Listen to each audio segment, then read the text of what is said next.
strategy.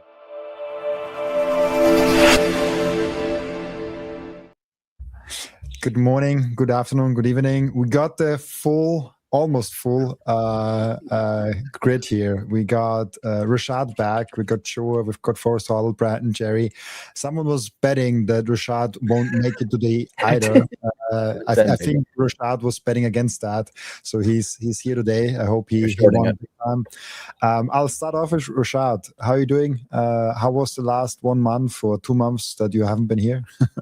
It's been like 2 weeks. It's been good. I've been super busy just getting some stuff done. So happy I could make it today. Amazing.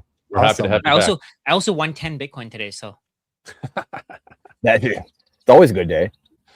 Here you go. It's always a good day. I saw that today. I did not want to make a price thing, but I just saw that today that exactly 10 years ago on the day, we got like almost 100x from here. So it's like 647 or so. Like Google doesn't let me pick the exact date. So it could be a little bit off depending on what day was it exactly. But like July 10 years ago, it was 647. And now we had like 64K, which I found really hilarious. So I put it in the thumbnail. And I think it also teaches us to zoom out a little bit and see the bigger picture of Bitcoin and not be so focused on like what's happening in July and August, and like we come from like 90K down to 60K and now everyone is depressed. So I wanted to just take that as an entry of where we are going with Bitcoin and why Bitcoin is so important, and to zoom out and have a low time preference. How's it going for you guys in the Bitcoin ecosystem? Like Brandon, I see you all the time in the streams. Yeah, just running my mouth as much as we can, So just it's always an honor to talk Bitcoin. Anytime you get invited anywhere, right? Anytime someone has you on a pod or whatever.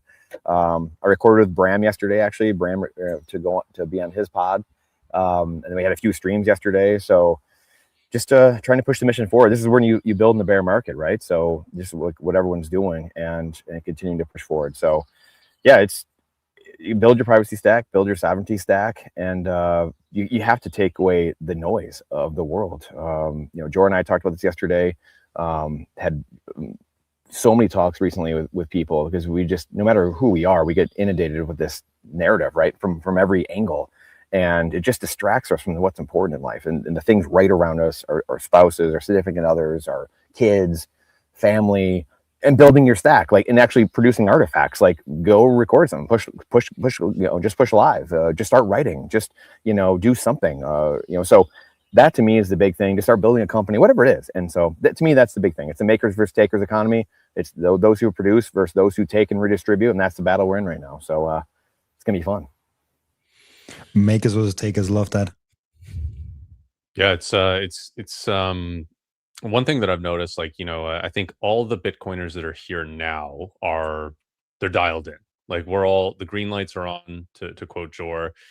There's no, like, the tourists are gone, right? The tourists are gone. And I think it's on us as Bitcoiners to reach outside of the ecosystem, or the echo chamber of other Bitcoiners. So like, I just saw that Rajat has a debate coming up with Peter Schiff. I think like that kind of stuff, like he's going to be talking to a different crowd. Like, obviously Peter constantly farms engagement for Bitcoin, but his audience are gold bugs, right? So if Rajat can get through to a couple of those people with that, I mean, that makes a big difference to those individuals. And I lately have been going on like other podcasts. I got reached out to by a bunch of crypto people, and like this guy's like, nice. Making videos all about these crappy coins, but he has me on as like a Bitcoin expert. And I think that's a really good idea. Like, I think all of us could go on different podcasts. Like, another one I go on is passive income investing. It's all about covered calls and dividends and things, but I go on as the Bitcoin expert. And it's just a totally different audience. And I think that we all need to start doing that as Bitcoiners, is talk to people outside of Bitcoin and bring the Bitcoin perspective.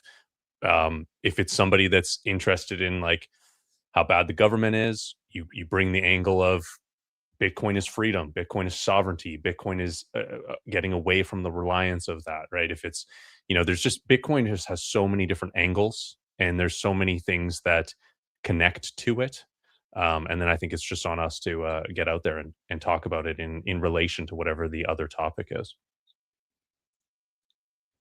One thing I'll say really quick before the other boys go is Forrest just nailed that, and it's getting outside of the echo chambers and it's talking nicely, right? Toxic maximalism is great for even the civil wars, like the things we're doing. Even though it'd be nicer if we could be more, more decency. At the same time, like that's life. And go look at the Civil War in America. Go look back at the Revolution. Go look at some of the propaganda, some of the campaigns, what was actually happening. I think it was like the 1800, like Jefferson versus Adams. Like they were literally talking about each other's sisters, I think, and stuff. Like I can't remember. This is from like 20 years ago. I remember reading this stuff, so I don't have the exact details. But this is just human history. But when we're going out to the normie world, that's when we need to meet them where they are. So like what Forrest just said is so important, and like relating to them, like not just, hey, I'm the Bitcoin expert. Don't just come in. And the Force is not like this, but like being a Bitcoin asshole, being a toxic maximalist, like these people don't give a shit what we're saying, and generally a lot of them. But if you can persuade a few people, Rajat will go on a Peter Schiff, persuade a couple of people. I mean, you guys see it in all of your comments all the time, right? Like one video, you might have one person that says something clicked for me today. That's one, and like that's that ripple effect going forward in the butterfly effect. So anyway, I wanted to restate that because it's so incredibly important for us to just keep on that mission, one day at a time, one person at a time. I think it's also it happens over time, right? It's going to take a lot of time for people to really figure out what's going on. It's going to take them some time. I think they're going to have multiple touch points as well, right? It takes a minimum of 7 touch points to make a sale with someone. You have to keep contacting them. You have to keep talking to them. You have to keep bringing up the topic. At some, like, my goal is just to challenge Peter's views. That's all I'm going to do. And I feel like he puts everything out there. I don't think he has anything new. He's said the same things for the last 15 years. So, I mean, it's going to be fun to just make him question his own thoughts. Maybe he'll go a little bit insane with the questions that I ask him. So you should bring up silver and gold and the price action, right? Like exactly. He's always talking about the price of Bitcoin. Oh, it's not a store of value. It went down this much. Well, why were you pumping silver at the top? Like, what happened to that, Peter? Mm-hmm. A little bit of his own medicine. I was going to, because silver is down 50% now from the top, I think which is crazy. Like that. Yep. 50%. It acts like a meme coin now, like silver, and almost gold less, but like silver definitely. Yeah, agreed. And he talks about both, so mm-hmm. it's both of them that are acting like meme coins to me, at least. He talks about them both, so why not? Yeah, and gold bugs are on our team, man. You know what I mean? They understand what's going on. I can't stand the infighting with the anti-fiat people, because that's what we all are, right? And I remember when I switched from gold and silver, they were all mad. And, oh, man, how can you like that crypto crap and that Bitcoin BS and all this other stuff?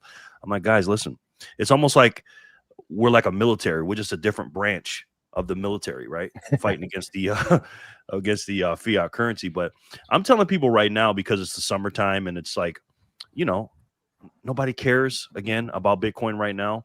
So this is how you sharpen your sword right now, right? If you don't run a Bitcoin node right now, especially with all the stuff going on, the infighting and stuff, learn about it. Get a cheap node, try to run it, download the entire blockchain if you can. I know Start 9 is very, very expensive, and people always start from the top. Work your way down. But the main thing is understanding what is going on here. You know what I mean? Lou, what's up, man? And because again, we got to keep this thing decentralized. That's the main thing. And decentralization comes from you putting your Bitcoin in cold storage, running a node, most importantly, and try to learn how to mine and stuff like that. But just touch some grass and try to become a better Bitcoiner while everybody else is sleeping. Just keep stacking as much as you can. I was listening to one of my favorite guys. Hello, Lou. Welcome to the Brady Bunch here. I was listening to one of my favorite guys, Earl Nightingale. I know Jerry's a fan of Earl too.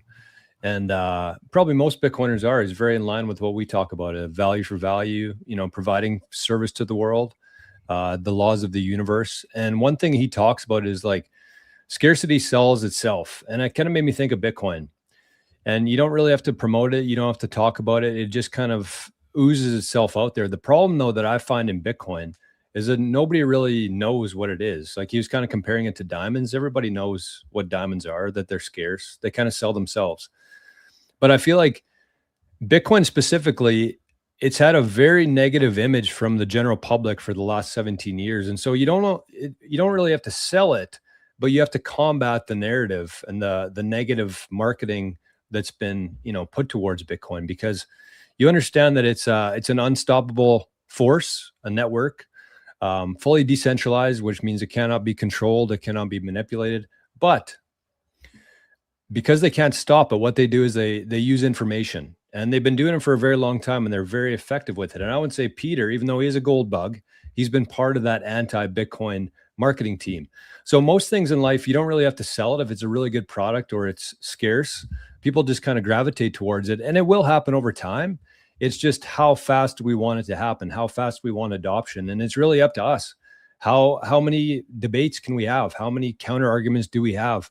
How well-versed are we when we're talking to our friends and family and on the internet, trying to explain this thing to the people who haven't put in the work yet? So that's kind of where I feel like we're at right now. It's going to happen over time. It's just kind of up to us to accelerate it. I love the comment section. Really cool to see you guys. How are you doing, Lou? What's up on the Bitcoin side for you? Everything's solid. Everything's good. So it woke up kind of late, so I saw it go up. I guess it was on a CPI news, inflation news. I'm not sure what it was. Obviously, at this point, we're at the point where price. I think narrative follows price.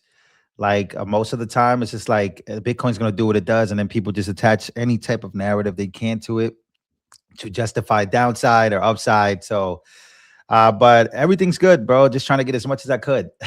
Just trying to get as much as I could when I could, and just excited about I'm a copium guy, so I like to cope a lot. So I like watching, technical analysis, but I also like watching future predictions. I think Robin, me and you spoke about, future predictions and how they make you feel. So yeah, just everything's good, bro. I hope everybody's good here. Rajat, I'm a big fan. Watch your stuff all the time. Before getting into the space, or actually getting into the space, I watched a lot of your stuff. So you're the GOAT, bro. I appreciate that, man. You seem like the GOAT here. I see your content every day. It's like it's crazy, like how deep your audience is, man. Like they're so engaged. Holy. Yeah, it's politics for you in 2026. I've also been doing it for years now. Like I think it's 5-6 years. I had a different channel that got banned, but the people still remembered this channel specifically. So yeah, I've been doing it for a while. So it's it's an attachment. I don't know what it is, but it gets me going too. But I think there's deeper meaning, and I think that a lot of the problems that they're trying to find solutions to, which makes them gravitate toward politics, has a lot to do with money. Has a lot to do with, most of it really just has to do with money. It has to do with the military-industrial complex. The protection of the dollar, reserve currency.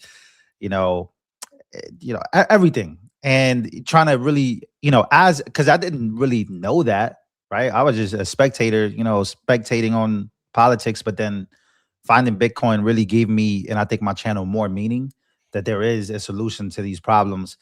And so, I try to incorporate that as much as I could. It could be annoying, so I try to really just once in a while, mention it in there because, again, I think Brandon was talking about the bad name that Bitcoin gets. It's just like, for fuck's sake, right? Like, excuse my language, but like, it just gets really annoying, right? Because this, but then if you just mention Bitcoin, it's just like, oh man, I can't believe you're saying that on this channel. How dare you?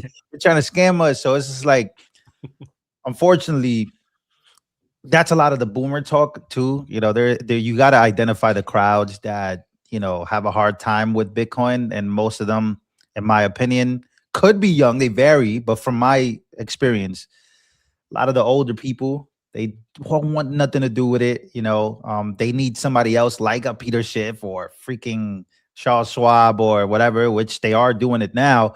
So I think it's going to take time, but by the time they get it, they'll be dead. So unfortunately, that's a joke, guys. You guys can laugh. That's a very dark joke, by the way. So I don't know. Hopefully things get better. But yeah, everything's good. I mean, if Bitcoin fails, then all we have to do is just vote harder, right? Just vote harder. Yeah. And we didn't laugh, Lou. We didn't laugh because it was true. It was a true statement. So it was.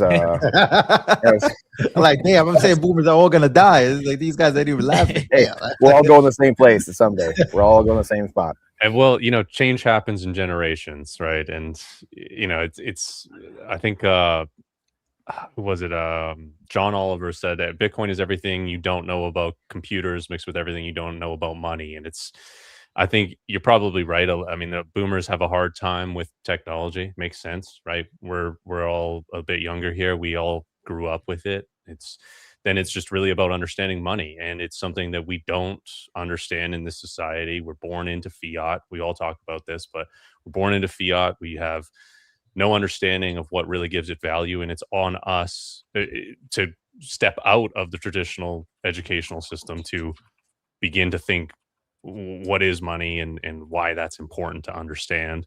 Then that leads you obviously to hard money. And if you have the technological background, you understand that we're not going back to the gold standard like some boomers out there think. And we need something that works digitally, and that's Bitcoin. We got some boomers here. We got some boomer love in here, and you know, it's not that anyone is here. We're not shitting on boomers. It's every generation has their issues. The only reason boomers, not the only reason, but the main reason boomers get shit, especially from Bitcoiners, and is because you've lived more life, right? So it's harder, the more life you've lived, the harder it is to peel back the layers. And that's why, like, the boomers that are here, I have mad respect. I probably have the most respect for the boomers in Bitcoin than anyone, because they've lived the most amount of life, and then they have to unlearn and then relearn. Like, that's insane. I can't imagine. I'm 39 years old, and I started on the Bitcoin journey 10 years ago. I was, late 20s. Like, that's easy. Like, I didn't have much. I didn't pay attention to a lot of school, so I had a very empty tank. I mean, I had my constitutional Bill of Rights. I had all that in my head, and I wouldn't let much else in. That paradigm blocked all the woke bullshit, communist Fabian propaganda from school, because my father gave that to me. So, like, I already knew. But to imagine, it's hard if someone accepts that 60 years old or 80 years old, what we're saying to be true, then you then have to admit that a lot of your life was built on faulty incentives. And then you have to admit that you might have made other choices in your life knowing that the system was broken, knowing that these incentives were leading you down a path that you might not have otherwise chosen.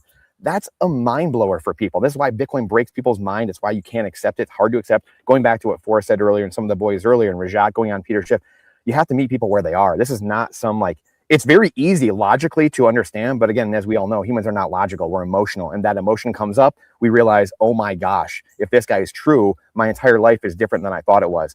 That's not an easy task, and that's what makes it difficult. And I think it's also the Bitcoin being radical different from everything else that we've ever seen.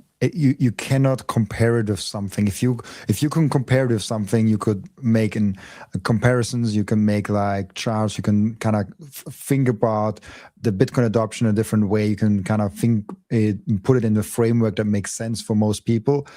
But it's not comparable with anything. We never had a digital good that is absolute scarce, that you can't copy, that you can't inflate, that you can't manipulate, that there's no leader in it. Like all of those properties that we love around Bitcoin are so unique that we've never had them. And so now people trying to put things from the existing world onto that, and they're like, yeah, it doesn't fit.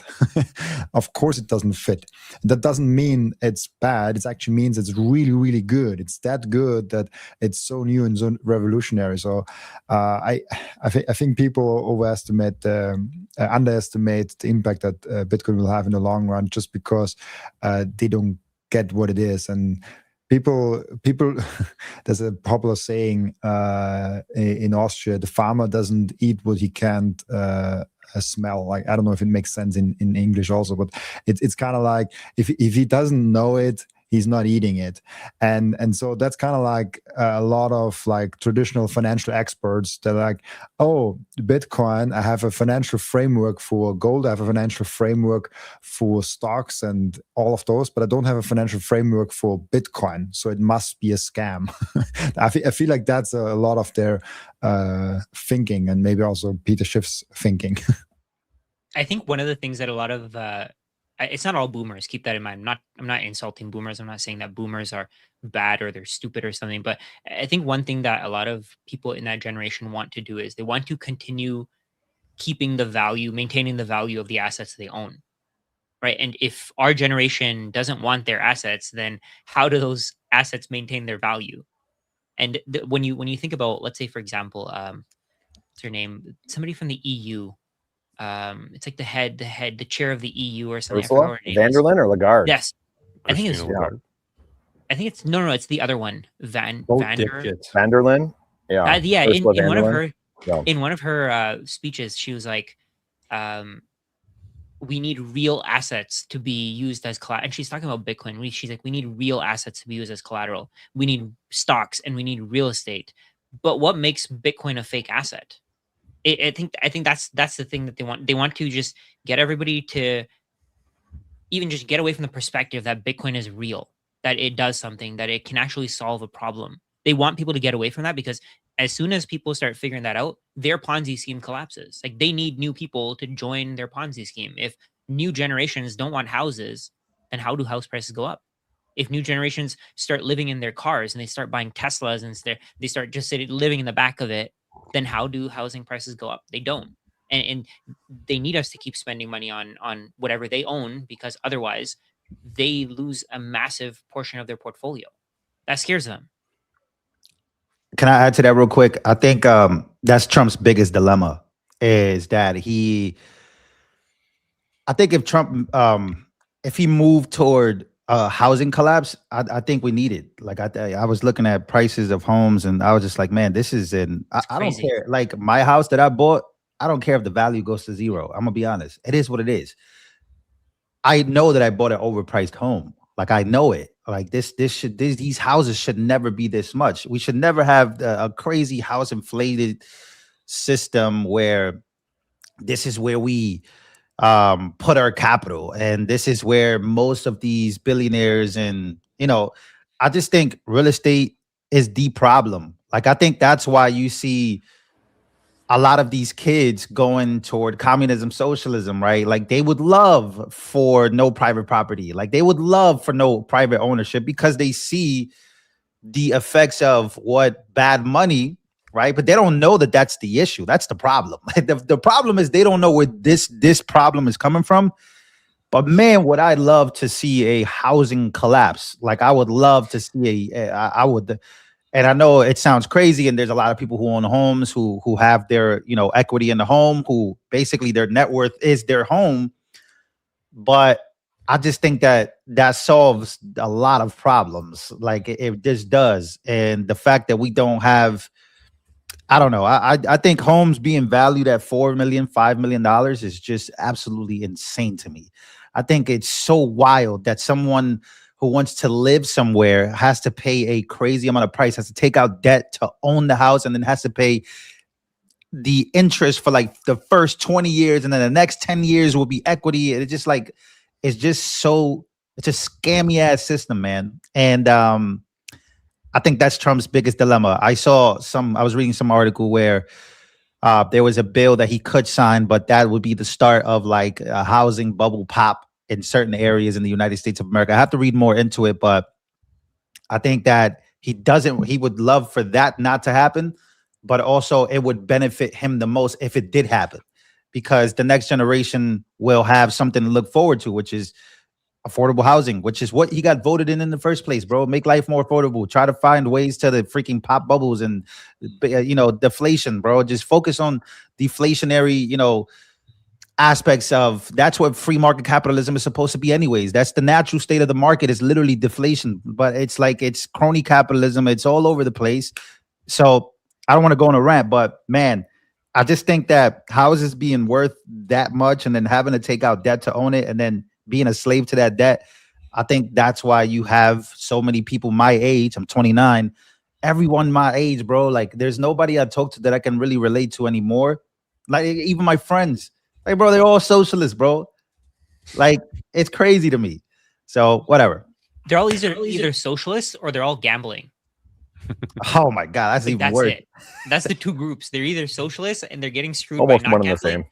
or they're gambling and they're getting screwed by gambling. Yeah, they're on Kalshi, they're on FanDuel, they're everywhere. Yeah. It's crazy. But what do we do, right, with these kids that are being, put in these indoctrination camps from elementary school all the way up through college? Because obviously they're doing that with this socialist agenda. Like, because again, I always say socialism and Bitcoin don't go together. So what's it going to take, Brandon? I heard you talk about this, the 3% of the population. Like, how do we get there? How do we get the people? Because what Lou just said is perfect. It's all about the education, because people think a house is an investment. And, you know, Robert Kiyosaki a long time ago in his Rich Dad Poor Dad always said it's not an investment. Your house is not an investment. It shouldn't cost that much. And you shouldn't put your quote unquote savings and your investments into your house. But what's it going to take, guys? What is it going to take for the population to say, hey, man, you know, we need to start teaching these people and getting to the 3%, if the number is 3%? What do you guys think it'll take to get not mass adoption of Bitcoin, but just where we need to be to get to mass adoption? Much more of this, Jerry. Much more of this. It's all it is, because you got to understand what we're up against here. It's, you said it, it's the system. The whole, since you're 5 years old, you're trained to be a good slave. I said that the other day to my sister-in-law, actually, because she's a teacher. And I said, I don't want my kids to be, you know, taught how to be good slaves. And she kind of like took offense to it, like as if we're slaves now. But if you compare slavery throughout time to where we're at today, what's the fucking difference? Yeah, it's a different form. Yeah, it's just in a better wrapper now. And so I think that it's really what it is. It's packaged better and it's sold better. And that's what we're fighting against. We're fighting against that whole complex that has unlimited money printing to fight whatever narrative they don't want. So eventually people get burned, and it comes in spurts. People get burned in different ways. And then they stop trusting the government, and then they stop trusting the media. And then they slowly find their way to streams like this, where we talk about Bitcoin, we talk about how overpriced real estate is. And then they start doing the calculations. It's just a very slow and painful process that we're kind of going through right now. And I don't want to get off topic here, but I don't ever plan to pay off my mortgage, because like Lou said, like it's overpriced as it is. I'm never going to get to own it. If I'm going to be putting my capital towards something, I want it to be Bitcoin. So an example of that would be if I did end up paying for the next 10 years, let's say I pay down $50,000 on my mortgage, I'm just going to take another mortgage on that, pull that equity out, buy Bitcoin with it, and just continue my loan forever till I die. I don't need to own that asset because I don't own that asset anyways. So that's kind of how I think about real estate. And so it's kind of like, you just got to spread it. You got to talk about it. You got to do shit like this. And it's uncomfortable. It's not, not sexy all the time, but it's what has to happen. It's the only way it happens, because nobody's going to do the work for us. Jordan, sounds like Trump's. Mortgage? Yeah, I was just about to say that. What's that? I was going to say, Nav just said Jor's going to get a 50-year mortgage. Trump 50-year. I'd get a 500-year mortgage. 100-year. I know. Absolutely. Debt. Yep. 500-year mortgage. 100%. Oh my God. But isn't it crazy? Isn't it crazy though, when you think about all this stuff, how, because we got Lou on here, he's a political expert, but isn't it crazy that how the Bitcoin cycles go exactly with the presidential cycles, right? All these things go together. And again, now that I'm into Bitcoin, and you know how they say New Year's resolutions, I don't give a shit about years. I don't even think about a year. I always think in cycles, right? I'm always thinking about the next 210,000 blocks, the next 4 years. So again, in order for us to do what we're talking about, get this adoption going and the education, because again, the problem is deep and is embedded in us since kids. Do you think the 4-year cycle was done on purpose, or was that just an accident? And how you think that plays a part in the future for us? Sorry, Robin, I don't mean to do your job. Sorry. I think it would be pretty hard to do on purpose, because he released the white paper 2008 on Halloween, right? And then released the first implementation of Bitcoin. Like the Genesis block was mined in January 9th or January 3rd. January 3rd, right? So yeah, okay. Yeah. 2009. So, a couple months later. And I think it took a long time to write this, but it's not going to and create Bitcoin. But I think timing it, like, I don't think Satoshi would have waited specifically to try to time it with U.S. presidential and business cycles and stuff too. I do think it was a coincidence. sort of just directly answer your question personally, but like to hear from everybody else too. I don't know for sure. I don't have any theory on that, but I sorry to jump back to your first question, Jerry. I love that question because you kind of mentioned like people are kind of asleep at the wheel and not paying attention. I think we have to separate two issues. The first issue is people not getting Bitcoin. I think that's not an issue because people will adopt Bitcoin no matter if they want or not. They will have either Bitcoin and self-custody, the real Bitcoin, or they will have some fake Bitcoin that they have to have because the government tells them at some point to do that, or like the game theory and the incentives will at some point they have to have something like that. But the interesting question that I ask myself a lot actually is, does Bitcoin have a meaningful impact on our society and wake people up and make people more sovereign and more independent? And the longer I'm in Bitcoin, the less I think it is that the way. The more I think that there will be the few percent that will be awake, that will know how to do things, that are independent, that go the harder way, but like hard choices and easy life kind of a thing, and they figure that thing out, and they're doing work and they're doing the hard stuff, like Lou, like Rashad, like you guys all doing with your work and being an entrepreneur in the space, and doing something that seems more risky, doing something that seems a little bit more outside of the norm. But for that, you get an easy life long term. And I think that's, I don't know, I don't want to be like the drawdown here, but like I think that will always be the case. I think there's like a small portion of the population that do a lot of the work, will have a lot of the rewards because they do a lot of the work also. And then a vast majority of the population don't get anything because they don't do the work. They're not questioning things. They're not reading things. They're not like hustling things. Like they just do whatever they're told to do. And then you always stay the pleb. I don't want to use pleb because pleb I feel like it's a cool word in Bitcoin, but it is like that. I don't know. Do you guys have other views on that? Like it's more one of my more sad views on Bitcoin's impact on the world. I don't think we're ever gonna. I think there's gonna be, like you said, there's gonna be certain people that take self custody, take this really seriously, be very sovereign about it, and with those people, they actually have the ability to really control something that they understand all the fixed rules of. And I think that's really the revolutionary change with Bitcoin. Is not really like taking self custody is one aspect of it and the ability to do that, but it's really this transparent ledger that has controlled issuance and max supply, and that nobody can change that and fix that for themselves to benefit them and their friends, like the current financial system. And with reality to like if you try to be a sovereign individual right now, without Bitcoin, like you can take custody of your dollar bills, but you know that somebody is like secretly sort of stealing the purchasing power away from that. And it's sort of this theft. And yeah, you still have custody of it, but what does that custody mean if somebody can sort of reach in and take the value of that away by printing more of it? So I think the true ability to take custody and to be sovereign is a superpower of Bitcoin, but absolutely that isn't for everybody. There's just people that just don't care to do that. They just I'm going to export the responsibility of self custody to somebody else that will protect me, and they'll protect me by having their security measures. And that's what people do with banks, right? That's how banks were developed. Hey, I have this this room in a building that's made out of metal, and you can store your valuables in there, and there's a nice big lock on it, and you're allowing somebody else to be responsible for your wealth.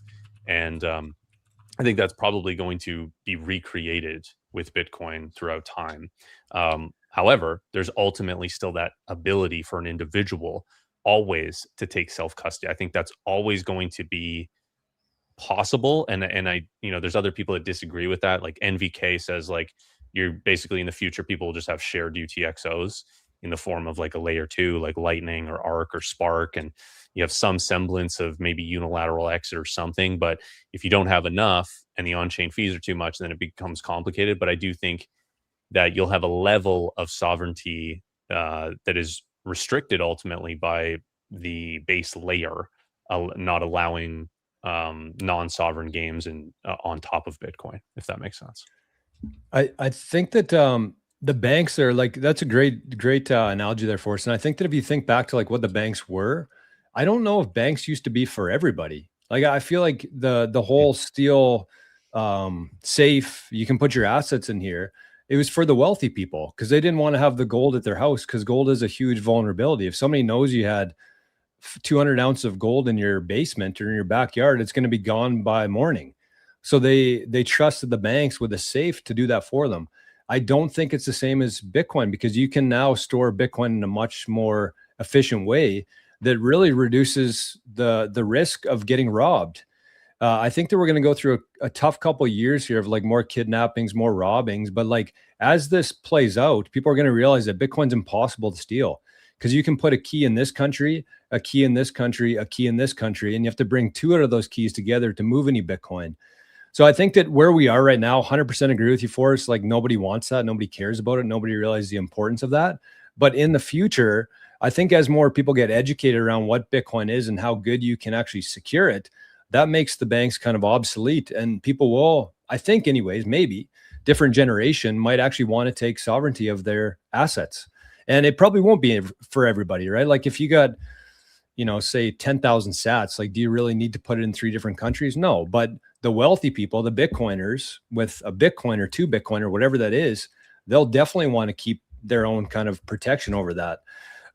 So I don't know. I think that demographics changing, generations always kind of move slowly.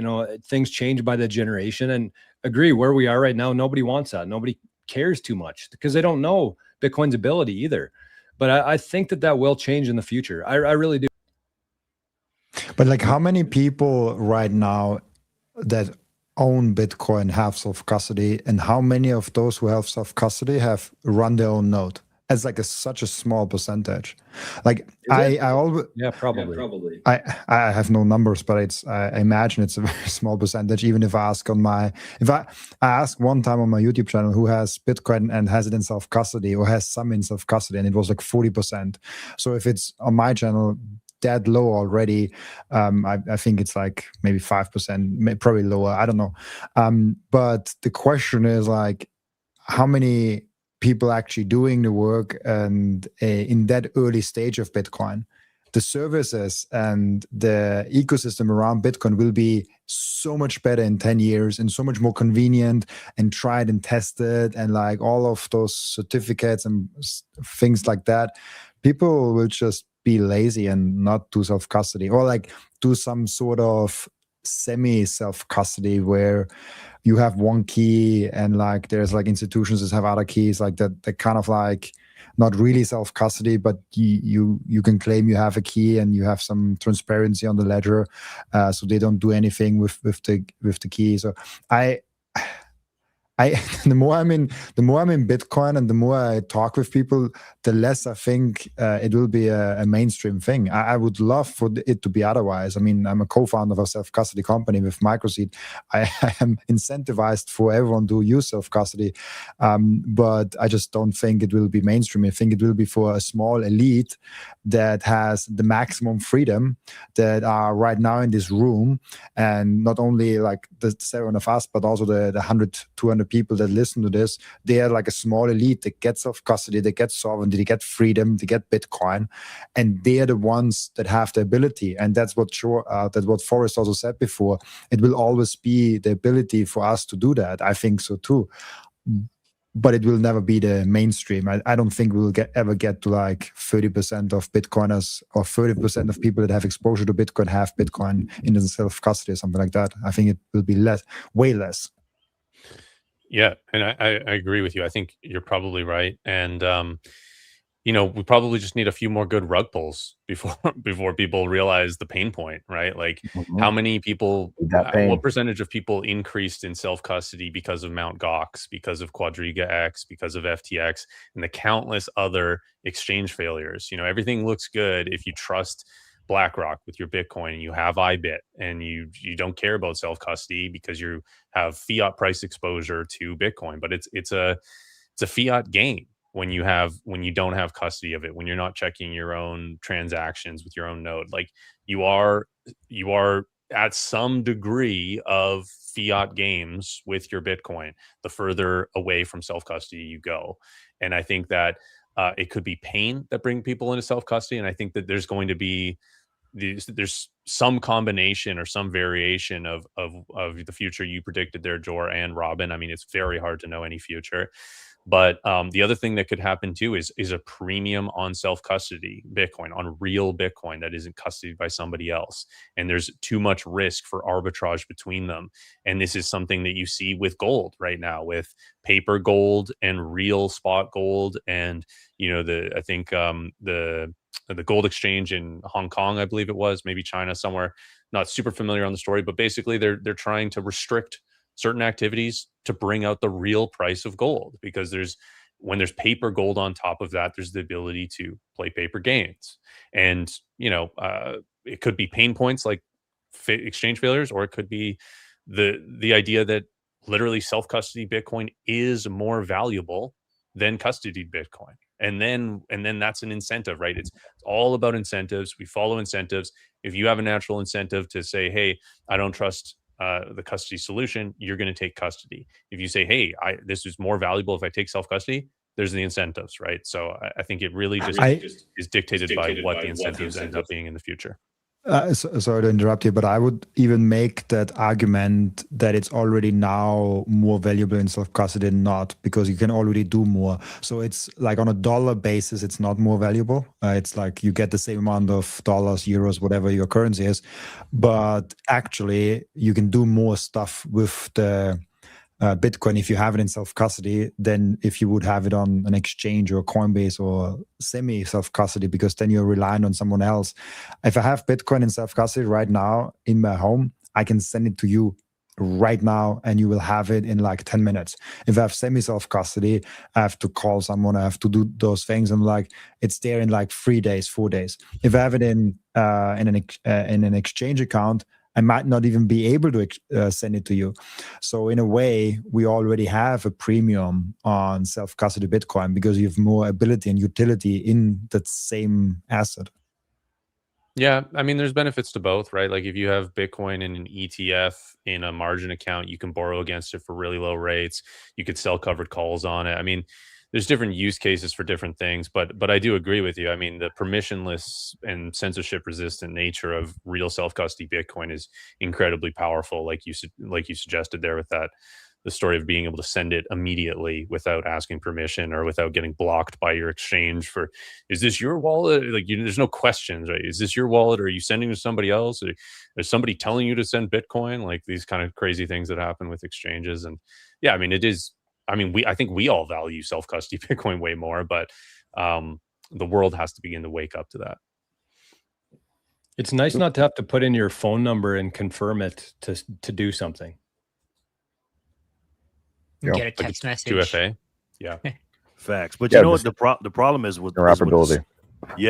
Is with the monopoly on socialism right now. A lot of people don't want to take personal responsibility. I always tell people capitalism is personal responsibility, and socialism is not. So most people don't want to take the responsibility of not only, you know, what they do in their life. You know, they want to be given something. They want people to take care of them. They don't want to work. They want the people that are the quote unquote bad billionaires to take care of them, even though they hate them and they want to distribute the wealth from them. It's going to be very difficult for those people to do self-custody and get them. Isn't that crazy? They say, oh, it's all blood money, but they want to redistribute that blood money. Exactly. But again, they're hypocrites. You know that. If it's blood money, why do you want it? Why do you want it to support your life? So wow. And this is why we talk about this a lot too, the power, persuasion, the vibes, the energy, and that's what we mentioned right at the top. That's what's very persuasive and very the contrast is very important. So the meme of CBDCs and slavery or Bitcoin and freedom, which way are you going to go? Anon, Western man, whatever. Those memes are very powerful, and it's very important because, like you guys have all said, I mean, someone here is just listening, or maybe it's their first time here, 7 of us here, and we're all basically saying the same kind of thing. People that have all been here, I mean, the cumulative time that all of us have been in Bitcoin is, decades. And so you look at that and you say, okay, and I remember I always bring this up too with Pierre Rochard, who's, one of the OG writers in Bitcoin, from, 14, 15 years ago. And he was like, yeah, the first year I thought everyone's going to get Bitcoin. And here we are 14, 15 years later, and like cutscene, we have very little adoption still. So all that to be said, don't get shaken out of what's going on. Don't stop the fight. And this is where Lou comes from the political side, Jerry, politics a little bit, but gold and silver in a traditional world you come from. I come from real estate world and the political world as well. All the boys here up the top, same thing, like these different worlds that we come from, and they all coalesce around this same problem we've realized from all these different angles we've come from. And so you can't stop from these different, you have to fight in different battlefronts. And Jerry talked about earlier about some of these things just being a different branch of the military, and the war is huge. These wars are massive, and they're fought on different battlefronts with different branches and on different battlefronts in different cities and different countries and different areas. And that's how you have to look at it. We get so myopic and think we want our instantaneous stuff, which I'm guilty as anybody of thinking like this is going to happen tomorrow, and we get Instacart delivering us things or whatever it is. And that's unfortunately what holds us back a lot of times in the patience factor. And we try to get fancy, we try to get cute, and we try to shortcut things. We end up losing Bitcoin because we're trying to get too fancy, or we end up messing with the time chain, or we end up doing too much, and we get out of consensus, and we're getting too fancy, right? We're activity bias. And so that's where at the end of the day, you have to fight with your vote, your actual vote. Because like the Mandami thing, is tangenting to politics, right? And Lou can tell everyone this, but the Mandami, the thing the other day, right, with the couple of socialists getting voted in the primaries, I believe it was like 10% of the people voted. So that's what I laugh when people say their vote doesn't matter. Well, your vote doesn't matter because you didn't show up. And how many people now are so disillusioned? It's in sports, it's a forfeit, right? When the other team doesn't show up, that's what the devil wants. The devil wants your will broken. So it's not to say that voting is the only thing. And Jor, when I went back and forth on this yesterday, but it's one front of the battlefront. And then you have to vote with your money. You have to vote with, rug pulling the system, pulling your money out of fiat and putting it into Bitcoin, self-custody. And then you got to vote with your voice. That's what people are doing here in the chat. That's why we all show up every single day. And we all are streamers. We're all educators. You have to vote with your feet. You move to a different area. There's so many ways we can vote now, and all this coming together, and the patience over time. And someone mentioned this earlier, science progressing one funeral at a time. That's a story of life. That's nothing against boomers or the silent generation. That's just life. And eventually it'll be Gen Xers and millennials, us. We will be those people. There'll be people 70 years younger than us, and they'll be doing something else. And then they'll looking at us and be like, hey, and all those distractions of like race, class, division, all these different things, the societal caste system, those are all just distractions from what the devil wants us to be distracted from, which is, hey, the treasury's over here melting down the coins and controlling the world, but we're all in the Coliseum, jousting each other and fighting over these different, stupid divisional wars. That's the lunacy that we find ourselves in over and over. And the story of history shows us that these empires, they come up, they fall, that people start fighting each other for some, stupid ass reasons. It's, Cleopatra, someone's cheating on their wife, so we send out my whole military, it's just like dumb reason after dumb reason. So it's like, how do we pull ourselves out of that and start, lowering the temperature and noise of what's actually happening? So to me, it's just patience is the big thing. It's not the sexy answer like someone mentioned before, but unfortunately, it's the correct answer. It's the right answer. Take care of yourself.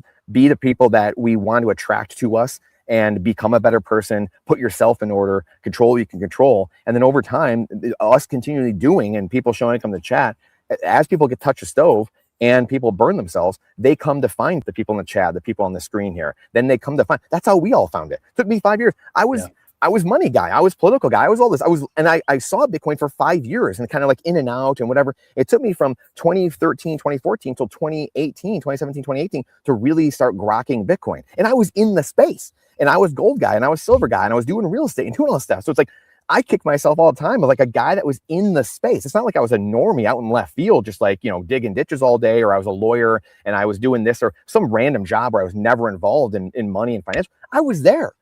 So it's like, that's the thing where we have to have grace with ourselves, and we have to have grace with other people too, because it takes time. Like the boys have mentioned as well, it takes, 7 hits to kind of get it, the marketing, but all these things, they take time. It takes touching the stove. You can lead the horse to water. We cannot make him drink, cannot make someone drink. They have to come to it on their own. It's just us there to meet them where they are.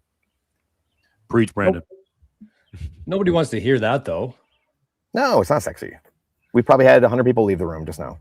That's the thing, is like you want people to watch your video. You say 6-pack abs in 30 days or $1 million in 90 days. Like, that's what people click on. Nobody's going to click on a thumbnail that says buy Bitcoin, hold on to it for 10 years and do nothing else. Like, nobody wants that. Nobody has 10 years. Like, they don't think that far ahead.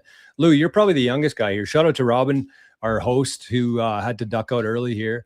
So I guess I'm going to be in control of things here, which too soon to say how that'll go. But Lou, you're the youngest guy here. How did you push past that like instant dopamine hit to something that you think you can settle down for 10 years, maybe? What led you to Bitcoin? It's a great question. I would say for me, look, I got an interesting past, right? So like I had a lot of different journeys that I've gone through in like the last 10 years. But I would say, I was gambling a lot in 2020 and 2021, right? That like post-pandemic gambling is a real thing. And I was one of those people. I was also trading Bitcoin in 2020 and 2021.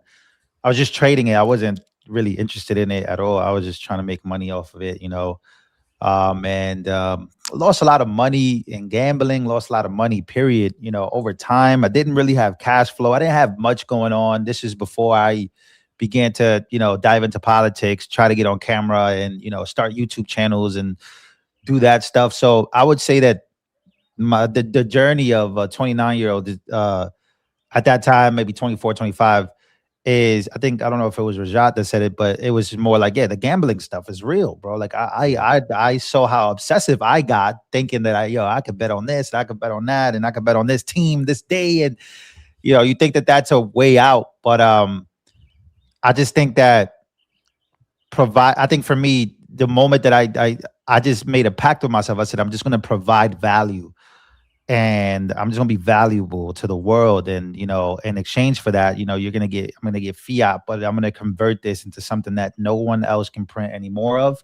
And for me, that's the piece that I've come to, is that I'm not looking to get rich fast. Now, obviously, by having that attitude, I have gotten rich very fast, right? Like I have videos that pop off. Like I've made an extraordinary amount of money compared to my life, compared to the last 5 years.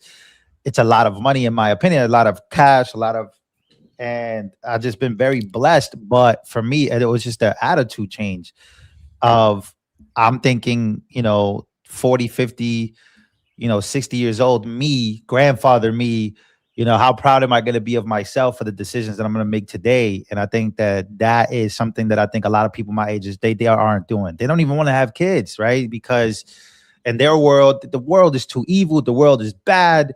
And, doomsday stuff. And I think that is what I needed to get away from. And that's where I saw Bitcoin as, because Bitcoin opened me up to just learn about everything. I was learning about the Bretton Woods Agreement. I was learning about the Monroe Doctrine. I was just learning about the dollar before, fiat, before everything. I was just learning about, the causes and effect of money, births, divorces, everything since 1971, since we went off the gold standard. What changed and where are we? And yeah, I think unfortunately for people my age, they don't care enough.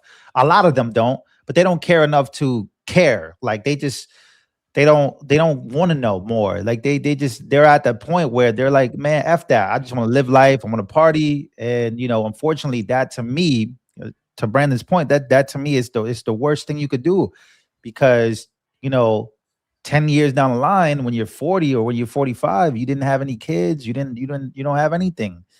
Like you don't have any proof of work. Like you didn't do anything, right? Because you thought that partying, but you have another 50 years to go, and you can't share these moments with people. And I think that, and my last point is, for me, the most important thing that I want to tell people my age, and they're like, well, bro, why are you promoting this Bitcoin thing?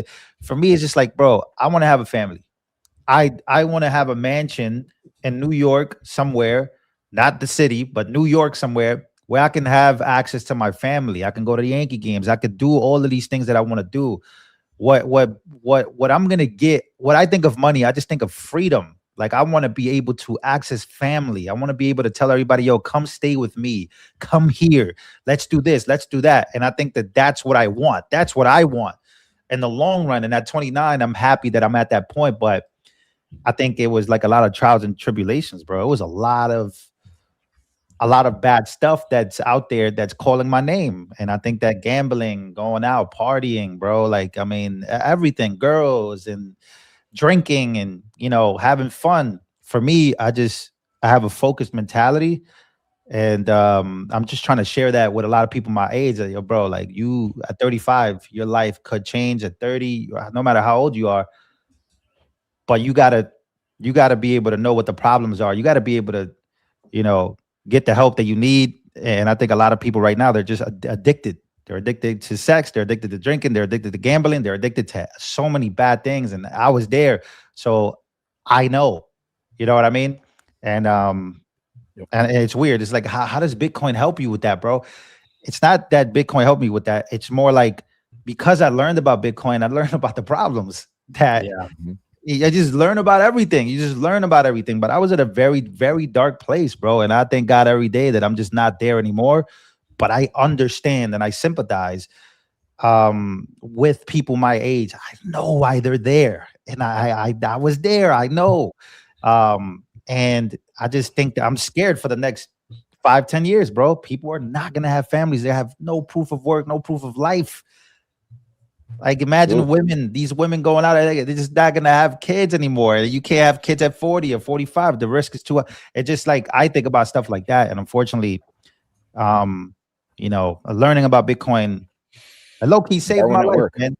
It saved me in the long term, in my opinion. Even what you said there, you said you got rich quick, but even that, like, it took you years. And most people aren't willing to do that, right? Most people just like they think, oh, it's gonna take too long. Like when I was doing the CFA, a lot of people were telling me, oh, why are you gonna do that? There's no point. You're gonna be this old by the time you're done. You can probably just get another job. In that time, you can earn more money and all that stuff. But like the years go by. The time goes by no matter what, right? You're gonna stack. People always say to me, I actually had a client today who's 80 years old and he buys Bitcoin regularly. 80 years old. Legend. And he's consistently buying. He's buying.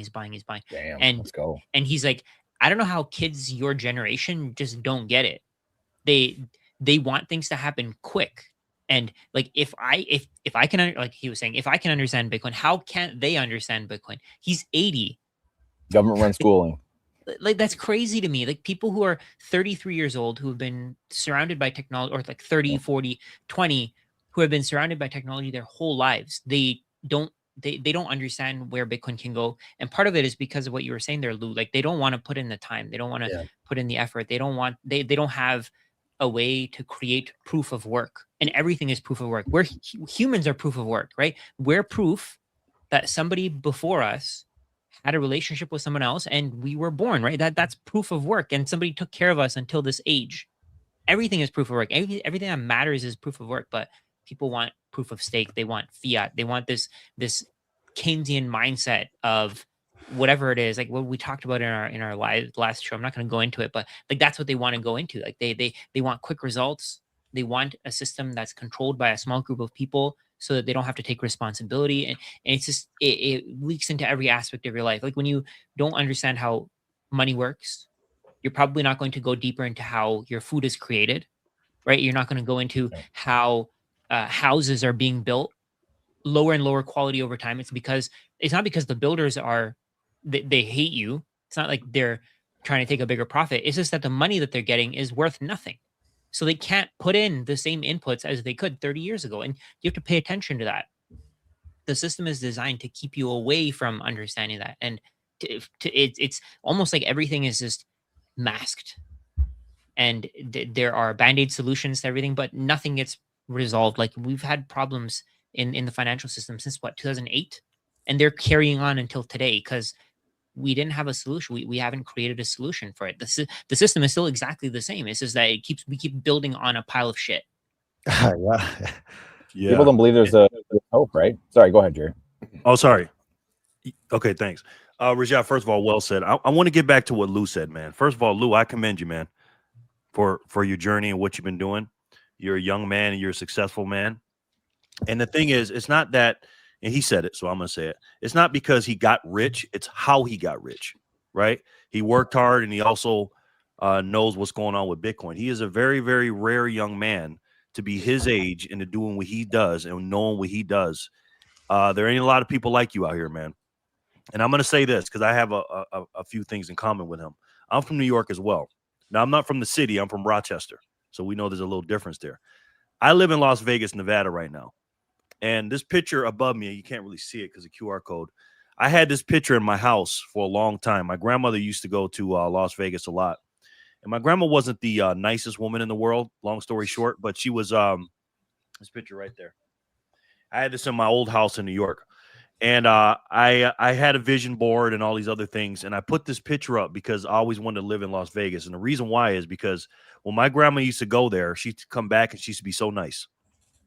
For like 4 days. She'd be so nice when she got back, right? And I'm like, man, what's up with this place? And I'd see it on TV and all this other stuff.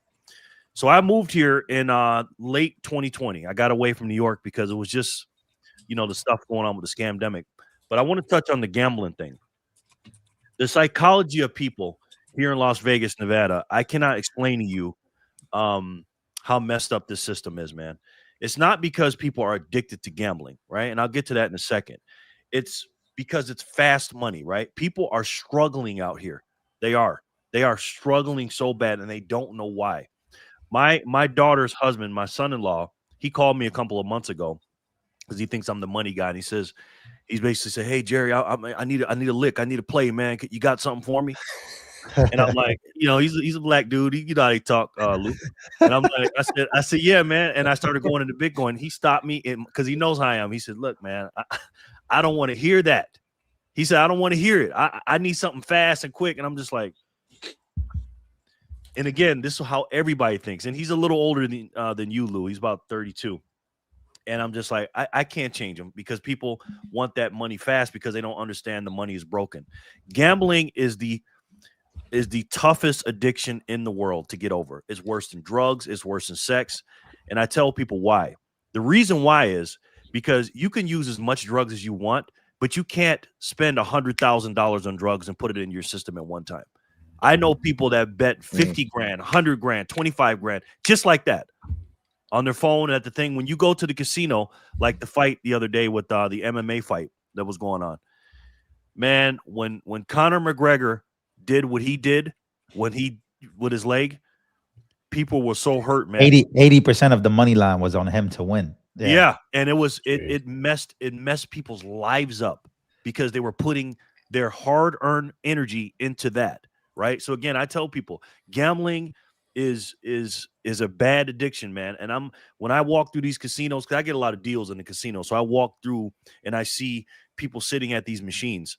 And when I see people sitting at the slot machines, and again, these are machines. These are not like, you're not sitting at tables. You are sitting at a machine, putting your energy into a machine, and you're hoping this thing will win. That's what you're hoping for. And when you walk in, they have this big screen, and they'll show you all the people that are winning. They never show you the screen when they're losing. They never show you that screen. They show you, they show you a roll of people. This person won this and this. And what they do is they highlight the people that win. So when somebody wins, they make a bunch of noise and they send people over. You can see the dopamine hit with those things are crazy. The reason I'm bringing that up is simple. The money is broken. If the money was fixed and everybody knew what was going on, nobody be trying to get that big hit. Nobody be trying to get out of that hole that they don't even know they're in. They think it's Trump's fault. They think it's this person's fault. They think it's that person's fault. And I think with a guy like Lou at his age, to show people not just because I got rich, but how the money system is broken. I used to be in that system too. But again, with his generation, and you're the Gen Z? I'm Gen Z. I'm 1997, so I think that's the last year or first year. I don't even know how that works. You got your work cut out for you, young man. Okay. I think I'm Gen Z. I think I'm Gen Z. I could be wrong about that, but I was born in 1997, February 1997, so I should be. I could be wrong. It's until 96. Yeah, it's like 96 to 2000 is the bridge. Yeah. So he's right there. It depends on where you look. Yeah. Yeah, I don't want to be like, yo, I'm Gen Z, and I'm not even Gen Z. Right. So he's right there. So that they always say the children are our future, and the kids in their 20s and stuff like that. Again, they don't know what's going on. That's why these people are doing degen stuff and gambling online and using these cryptocurrencies. Bitcoin is a quote unquote scam. Bitcoin is a quote unquote bad thing. And I'm just like, again, Lou, you're doing God's work, man. And we just got to keep going and teach these people what's going on and get these people away from gambling, because gambling is the worst thing. Let me say this real quick. Okay, so my father was in the feds. He actually got deported by Trump in 2018 when he came home from prison. He got deported. It's so funny. And then my brother did a lot of Fed time. So, and you know, I grew up. I just hate talking about shit because a lot of go ahead. You good? No, I hate talking about it because a lot of people. I just see a lot of people try to.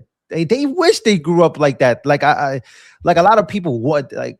There's like a new movement of people wanting to be autistic for some reason. Oh, I'm autistic today, or like, bro, I don't know if you guys seen that, but like I had ADHD growing up, bro. I never talk about that. I never tell nobody. It's not that I'm ashamed, but I just keep that shit to myself. We gotta clip that. Greatest line of all time. Everybody's autistic. Everybody's on the spectrum. Everybody came from the struggle. I do not talk about any of that stuff, bro. If somebody asks me, then I'll talk about it. But I had a father who was in the feds, got deported. You know, my brother was in the feds. I grew up in the Bronx in like the worst neighborhood possible, and I don't care to talk about it. But the reason why I bring it up now is because when I started to learn about Bitcoin and the problems it solves and everything, I would just. You know, you tie everything in. You tie your life. You have this flashback moment as you're learning, and you're like, damn, oh my God, like the system is that deep. Like we were on welfare for a long time, bro. We were getting everything for free, but it was limited. It was like you get everything you can for free, enough to not want to go get a job, or enough to really want to figure out your life, or figure out a way out. There's a lot of people that I grew up with that are still in the same neighborhood. Like they're still there. And I was just there like in 2021. So like I go back and I see them and I'm like, damn, like these people are they're gonna be here for probably forever, for the rest of their lives, bro. And they just don't care. And I'm talking about roaches, rats, bro. It was bad, bro. Like, it was bad. And you know, and the vision board stuff, and you see how he has a picture for me in my room. I had everything I've ever wanted, right? Like manifestation was like extremely like I saw this. Everything that I'm doing, I saw. Like I literally saw. You know, now I see myself having over 20 Bitcoin. I'm seeing it, you know. We're gonna get there soon. But I just, you start to see these things, you start trying to manifest these things. And I just want to make sure that people, like what I want to represent for people is that you can actually do it. You can. And as cliche as that shit sounds, because I used to be a rebel, bro. I used to be like on, Tism Maxing is so. I just read that comment as I was talking, but bro, like it just becomes like I could have been there. That's why I always look, and I just look at these people like I could have been there, bro. I could have been, you know, one of these socialist boys. I could have been the Tism Maxer, the biggest one. But I just think that it's just stupid. I don't know. I think it's stupid. And, you know, everyone has a sob story. That's another thing I learned about life. Everyone has a sob story. Everyone, even the richest people have sob stories. That's why I just man up and I try to do the best that I can each and every day. But that's the work. I think that's my purpose in this life. I think overall, like that's I've been asking myself ever since I've been doing YouTube. It's like, what is my purpose? Like, what am I doing? Like, yeah, the views are good, the money's coming in, but what is the purpose? And when I went to the Bitcoin conference, I said, okay, the purpose is to get on that stage one day, get on the stage everywhere as I can, tell people about Bitcoin, tell people. I think Rajat is doing a great job on Instagram. I think tell people about Bitcoin on Instagram, tell people about Bitcoin on TikTok, talk to people about the problems of the world, and, you know, fight against that socialist ideology, because it sounds great on paper and it sounds great right now, but in the long term, it's retarded. And I think that if we go full-blown retarded, I don't know how we get back, bro. I'm going to be honest. And we are humans, bro. We're pretty defiant. We do great things. But I think that that's the purpose. I think what Rajat is doing, what you guys are doing, George and Brandon. I think Brandon, I see you on the BTC Sessions channel. You guys are doing great. You guys are getting good numbers. Like, I think I think that is great. I think we need that. And yeah, I just think that people just need to learn. I think the way to talk about Bitcoin is the way that, not financially. I think the way to talk about Bitcoin is life, your experiences. Like, what did you go through? Okay, this is what you went through. This is what you learned. How can you be better? I think Bitcoin gets you better at life. I really do. And if more people understood that, but the issues is, XRP, bro, XRP and fucking all this bullshit. People like, they think that that's the way out. And I think that it messes me up. It just deflates me. It's like, oh God. No, man, I'm not buying Bitcoin. I'm buying XRP, bro. Oh my God. Like, we got a lot of work to do, man. It's so crazy. There are people who are still saying, "Oh, Bitcoin, Ethereum is going to," or no, sorry, not Ethereum. XRP is going to $10,000 a coin. Like, what? Raja, I don't know if you saw. I don't know if any of you have seen, but there was a trend about Jesus and XRP. Like, people were tying Jesus to XRP. Like, oh, I had a dream. I'm like, oh, hell nah, man. We are going straight to hell. First class ticket, bro. That's crazy. Yeah, it's crazy though, because people like they I think most people just, they want that quick return, right? They want that quick win. Like, when you look at our title here, Bitcoin was $647 10 years ago.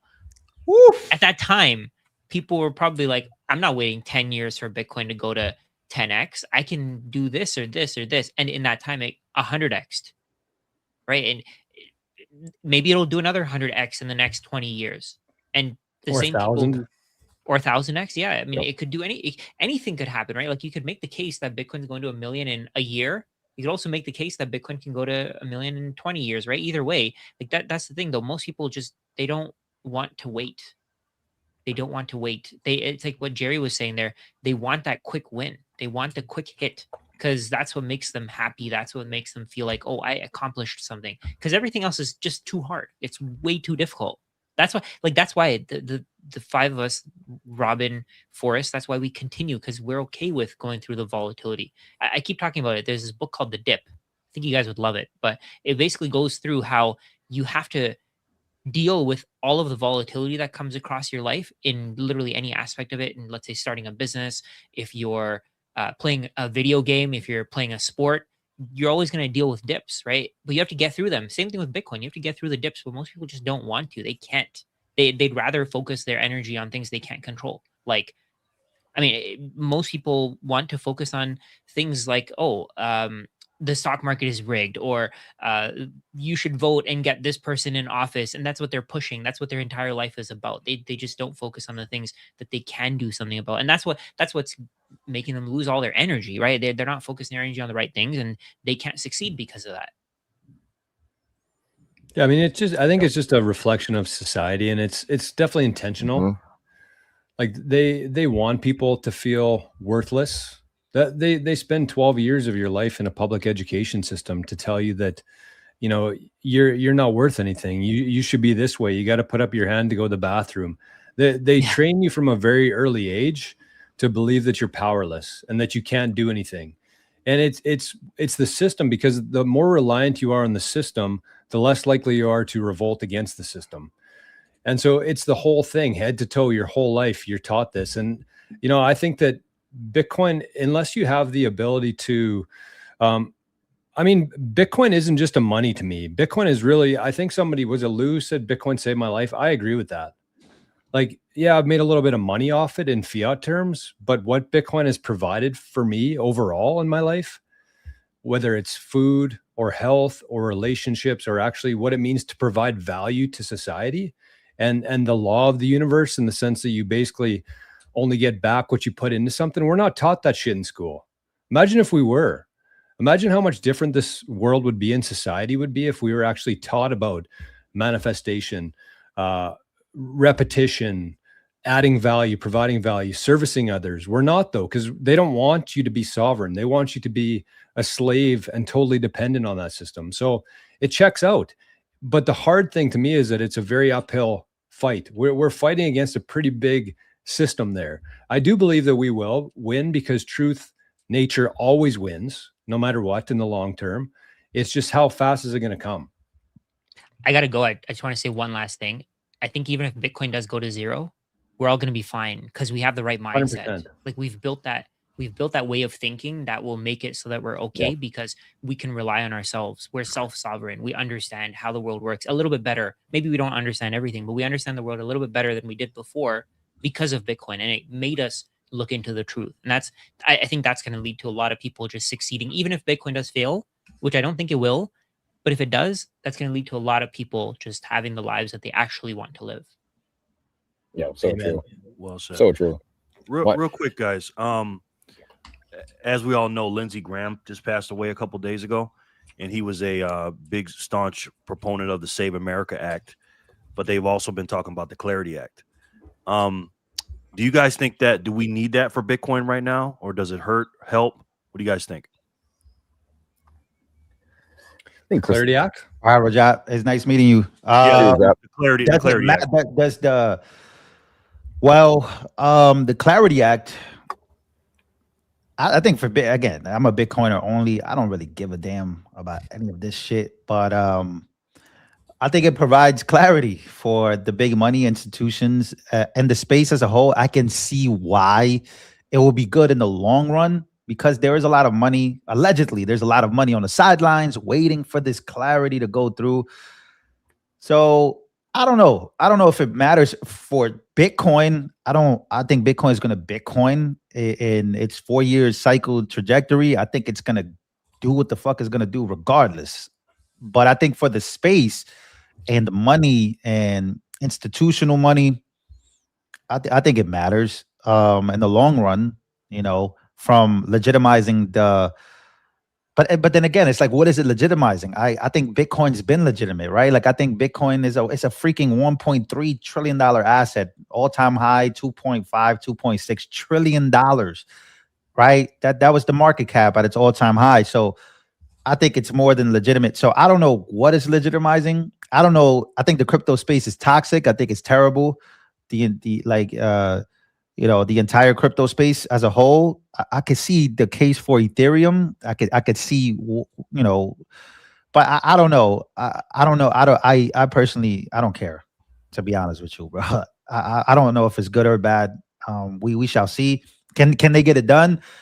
I know Loomis has been really, really going off. I think Tim Scott's been pushing it as well. But I think a lot of the pushback is from the banks as well. But I think that Democrats would love for that shit not to pass. I think Democrats are going to go to war against crypto. They're going to go to war against Trump and his family. I think on the last day of Trump's presidency, you're going to see like 1,000 pardons because the Democrats are going to they're so installed and instilled, to 100% go after Trump and, crypto as a whole. I think we spoke about this last week, how they look at Bitcoin, and bro, they're coming, bro. Elizabeth Warren and all these people, they're coming. And I think the next administration they're not going to come, obviously, or they're going to try to confiscate Trump's Bitcoin. But no, I think that they would love to engage in, giving Bitcoin a bad name again. I think as Democrats always have done. I think there is some Democrats that probably even know what Bitcoin is in the first place. But I think that, the Trump administration, the Trump family as a whole have made, I think the number one stories that you see today, if you look up, Trump has enriched himself through crypto. Trump has enriched himself through Bitcoin. And it's like, fuck, man, we just got set back another freaking 5 years, with this shit. So I don't know. I don't know if it's good or bad, but I know that in the long run, when Trump is out of office, and I think the Democrats will take power, I'm not sure if they'll win the White House, but I think that they want to avenge this whole crypto dynamic thing. Yeah. What do you think, Brandon? No, I mean, the Clarity Act stuff is obviously not needed for Bitcoin. People are saying in the chat, and like what Lou just alluded to, like it's good for the banks, good for the banking system. But this goes back to the greater attack on Bitcoin, which is the changing of a narrative, right? Bitcoin's outside of all of this. It's a protocol outside the system, and it doesn't need anything from the banking system. The banking system might need it. The government might need Bitcoin, but Bitcoin doesn't need it. And this is what's confusing to the average person, the average normie. And again, this goes back to and loops around to what we were saying earlier. Like, patience is the key in all this, but you have to keep fighting at the end of the day, and you have to keep talking. You have to keep making noise. You have to have more people involved. This is where the 3% number comes in. You know, Thomas Paine's common sense. The initial few months was 100,000 people of the 3 million people that were in America. That's 3%. The people that grabbed their musket eventually, it was only a couple percent of people really like actually said, hey, we're doing this. I'm not doing this. We don't need a lot of people, but we need a few more percent of people that are awakened to what's actually happening. And that, you know, a lot of people, yeah, they're going to get rug pulled. They're going to get hurt. They're going to touch the stove. Bad things are going to happen to everyone. Bad things happen to everyone, just in different ways. But we're just going to try to hopefully minimize some of this.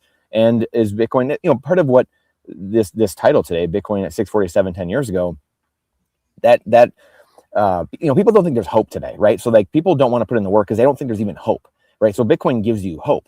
Number one, you know, Christ gives you hope, but people can't even follow the 10 commandments, right? So we have a really hard problem with that. So now we go to the next level where it kind of goes, you know, money goes across all humans, all 8 billion people.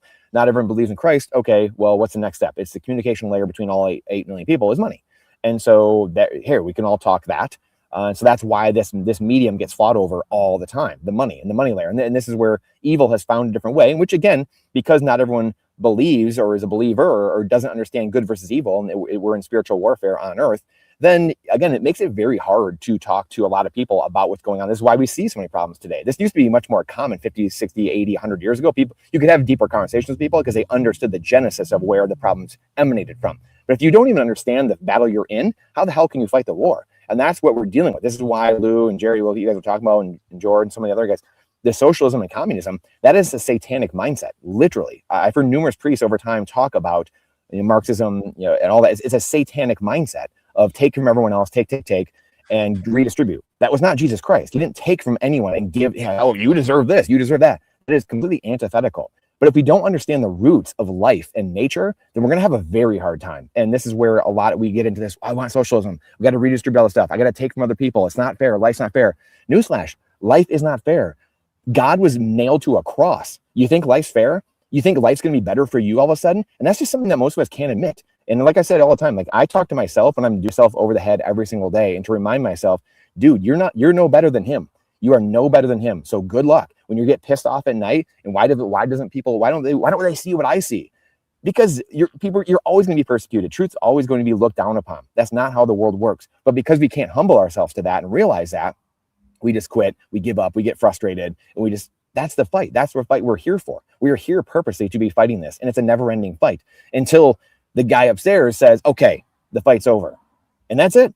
So again, that's so unpopular. It's so unpopular to even talk about. But again, it's the genesis, the root of everything. And if you don't understand that, good luck. I mean, we can sit here and talk all day about second, fifth, 10th order, 100th order effects. And it's just completely moot at the end of the day. And I have no time for it, quite honestly. It seems like that's shifting a little bit anyways, or maybe it's just my algorithm, but it seems like the whole world's kind of waking up slowly to things going on here. And that was kind of the next point that I wanted to ask you guys, which is like, I know we're talking about the Clarity Act and government and all these things, but earlier in the stream, we asked the question of, did Satoshi intentionally line up the halvings to presidential elections? I mean, when you guys think about it from your own perspective, is there any chance that you guys ever regain trust in government again? I do. I think so. And I'll just say really quick. And like federally? Yeah, I think so, but it's got to be on a sound money standard. Yeah, I mean, it's got to be on a bedrock, okay. Whatever system it is. It's got to be on a bedrock of sound money. You can't, like, again, it goes back to the Bible. If you build your house on sand, well, this is what we've done. It's going to collapse. Yeah. So to me, yes, I could and I would if it was built on a different bedrock. If you could verify them, essentially. You could verify. Yeah, exactly. Yeah. So if you, to me, because where I'm going with this is like, I really believe that Bitcoin as it is today, we're currently in the middle of a war, BIP 110 versus everybody else. And to me, that's very much representative of like Democrats versus Republicans, where you can vote with your economic node. I really see in the future this becoming the new political system. And to me, I think that Satoshi did a lot of things with intention. I think that the very first Genesis block, he put Chancellor on the brink of second bailout, basically to say we're separating money from state. That's number one. Number two, he put in the upper turn that message, which means, hey, if you want to carry a message forward into the future, you can use this little upper turn feature here. And three, he didn't actually take that 50 Bitcoin that he mined in Genesis block. He made it unspendable. So he almost said every single one of these units we call Satoshis are going to be fair from day one. But also there's more to it. Like if it aligned with the 4-year election, maybe that was Satoshi's way of saying, hey, this Bitcoin network here, the way it works, decentralized, not reliant on humans, maybe it could actually replace what we have as a system right now. Like, to me, there's no reason why we have a federal government anymore. It was useful at a point to take resources and allocate them accordingly. But everybody, as people wake up in this awakening right now, they're not trusting governments anymore because they've done so much to people that it's like no going back. For me anyways, I'm surprised you said that, Brandon, honestly. But I mean, I get it. But I just think that without everything before 2009, before that Genesis block, we have no way to verify. And I think that that's what people want now. They want transparency. They're seeking truth. They want verification. Bitcoin provides all that. Why do we need government anymore? I don't know if it'll happen, but like, I do see a future where we don't have elections as they are today federally every 4 years. It's actually policies. So if somebody wanted to introduce this new update to Bitcoin that doubles the supply and gives half of it to this cause, and people vote on it, what's the difference between that and our current government, other than we can see everything in this network and we see nothing in the current system? Yeah. I don't know. What do you guys think on that? We should I think, man, I think it was Hunter Biden that actually said this. He said we should vote on the blockchain. Like we should have like, like proof of vote or something like that. I think he brought that up. But that's what this is, Lou. That's that's what you're doing right now. If you run a node, that's your vote. Because I used to think the same thing. I'm like, why don't we just put the votes on the blockchain so nobody can change it, nobody can manipulate it? But like that's what's happening right now. When you vote for one of these implementations, that's essentially the same thing but the difference is you can't you can't fake the other way either, but you have to have some sort of economic power in there to have your vote count, I guess, which is different than what we have now, where, we have mail-in ballots, we have fake ballots coming in. Yeah, we have votes being counted twice. It's not visible to anybody. And also the people who are voting in that system come from different ways of life. A lot of people are providing to the system. A lot of people are just extracting from the system. Why should they have equal votes? That doesn't make any sense to me. Yeah. I mean, it goes back to like the land analogy where you used to have to own land to vote. That makes sense because you have skin in the game. You've provided enough to society to have this physical land that you have a vote to say on how we go forward here. But if you're just somebody who takes from the system, of course you're going to vote for the system to give you more. Like that's direct incentive of the current system. And so we just keep voting for things because there's more people taking than giving right now. That's why society is the way it is right now. So I always kind of came from the same thing that you were talking about there, Lou, is like, why couldn't we put our votes on the blockchain? Because they can't be manipulated. But this system, it's actually a brand new system that is Bitcoin, where you have policy options, just like we have today. You have bills, you have policies, people vote on that, except these votes actually have energy behind it. Proof. They have proof behind that because you can't vote. You could spin up 10,000 nodes. To me, that's the equivalent of mail-in ballots. Because you say, I can just buy a whole bunch of nodes, spin them up and point it towards this implementation. Well, that's like mail-in ballots. And it doesn't count in Bitcoin because there's no economic power behind that vote. So I just think that it makes sense. And we're just kind of at the point now where it sounds like a crazy concept, but I think it just makes a lot of sense. So usually, like we've been talking about, truth wins, nature wins, things that make sense and are efficient usually win over time. Yeah. I mean, they do. I come from the different angle of there's going to be, I remember years ago thinking of, yes, on the block. There's people building that right now too, by the way. They're not building on Bitcoin. I don't know how you would put that on Bitcoin and have it on the time chain. Now we get into the whole spam thing. We get into all of that and blowing the blockchain or time chain. I don't know how we do that. I don't know how that's solved. I think there is some way that ends up being done. Paper ballots, at least look like to be the best thing, the easiest thing to do, actually, ironically, with all this. But I digress. I think there's nuance to it, Jor, and there's, unfortunately, this goes back to the timeline thing of, like, in the long run, I think maybe 100 years from now, or it's 1,000 years from now, like, hopefully we do get to a place like that. Like, I've gone down the rabbit hole numerous times, what Elon Musk said a few months ago, of we don't even have money someday. But then you start going up the chain, because infinite energy, and energy is so like, we all have small, SMR, or small reactors in our house or around us or whatever. So, like, we all have infinite energy, and if everything is in essence free, I think society maybe gets to a point like that where, like, what are we fighting over? I just don't know when that happens. And so that the whole bridge of getting from here to there, I don't know. Now, going back to the founding fathers, and I think you and I might have talked about this yesterday, this is where, if we had a new continent where Thomas Paine, these guys were actually writing about, like, what should we do? Like, what system should we give ourselves? It's a republic if you can keep it. If we had that ability, if we went to Mars and into a new place, then yeah, I agree. I think maybe you could, hey, we're on the Bitcoin, we're doing this, and but at some point, it's just, because we can't follow the 10 commandments, now we have to start going down the pecking order of, there's got to be some type of governing rules. And this is where I'll fight with my anarchist buddies of, when you have, and I'm not saying that you advocate for anarchy, but when there is government trying to organize things, it's just, or no one trying organizing anything. It's just the biggest, baddest guy, democracy, mob rule, or Genghis Khan comes in and says, well, hey, I'm bigger than you, and this is what's going to happen. What are you going to do about it? That, to me, is where you have to have some semblance of, I don't know, everyone having firearms, there's going to be some type of rule of law, or some type of system that keeps a checks and balances.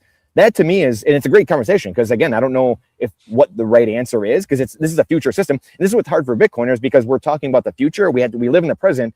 We talk about the future constantly, and this is what makes it very difficult for all of us to live. And this is what makes it very difficult for a lot of people to resonate and relate to us, because they're like, dude, you guys are psychopaths. Like, what are you talking about?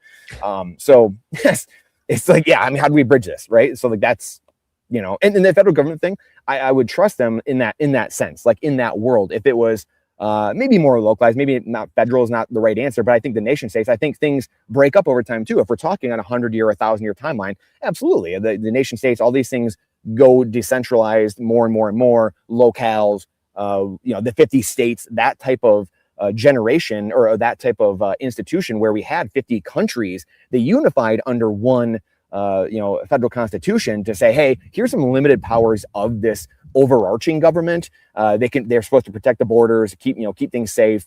That's about it. There's a couple of things, but that's it. So again, I don't know how we get from here to there, Jor. It's obviously very nuanced. So yeah, I mean, here's the thing for me is, like, I'm not sitting here waiting for that system to tell us that there's a new system called Bitcoin.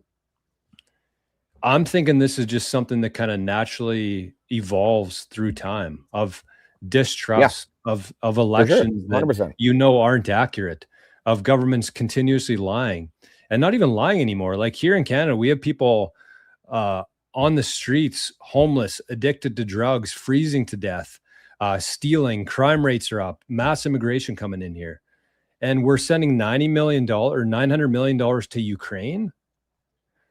Like, at some point, people are just like, okay, that's enough. Like, I'm done with this. And I just don't see them ever going back into that system once they leave it. And I think that Bitcoin is the only fair chance that we have to actually push this thing forward. But I'm not relying on, like, the Republican Party to write a bill that says now we vote on Bitcoin. It's just that everything that they have has turned to shit. The real value, they have nothing left of that. And the people are like, hey, here's a system. And again, it's not even us really announcing that. It's just like us running nodes and voting on the implementation, the policy that we want. And it just turns into something that resembles today, except with 100% transparency. You need power, though, right? So that's the whole, and I think you and I talked about this too. This is where Bitcoin, that's why thank you for saying this, because I was bringing back the title of the show, which is Bitcoin is $647 10 years ago. And in 10 years from now, it'll probably be $6,047,000 US. And so someone might ask, well, how the hell do you know that? You can't just look at the past. Well, all you have to know is two things. If Bitcoin stays decentralized and secure, which we know is the most secure computer network protocol to ever exist in human, it's the most secure, smallest attack surface asset protocol on Earth. So everyone can agree with that. Boom. We know governments will print, they have to, it's a debt-based system forever. So I know, therefore, humanity, the truth will prevail. Humanity will keep coming to Bitcoin over time. So that's how we know that. Exactly. Number one, just to bring it back to the beginning of the show. Okay, so that's number one. Number two is, like Lou mentioned, and Jerry was talking about too, getting wealthy over time. There's no better persuasion than someone getting wealthy and being like, hey, look at the shit I just did. Look what I did. Look how I changed myself and became a better person. I got wealthier. Oh, it's Bitcoin that helped me do this too, X, Y, Z. And then those Bitcoiners acquiring more legacy assets, getting into politics. This is where the libertarian, a lot of Bitcoiners get it completely wrong. They run away from politics. They go into the corn stalks and disappear like it's Field of Dreams, like I've said 100 times. And then they are governed by their inferiors, and they wonder why things have burned down. It's like, well, the good people left, the libertarians left, the Republican, the people that are disenfranchised, they're gone. Good luck. And that's why I brought up Mandami earlier in the primary that just happened, because 10% of the people voted. Well, how the hell are you going to sit there and complain and bitch and moan when all your taxes are being taken away and we're sending money to Ukraine when no one's voting? I mean, it's so batshit crazy. Overwhelm the system. Make it known. Go run for office. And this then is now dovetails with Bitcoiners having power. We know, like we said, bullet point number one, Bitcoin will go up in USD over time. You'll get more wealthy, more purchasing power over time as a Bitcoiner. And we know, like Lou was saying earlier, we were saying about communism, and Jerry was talking about this as well.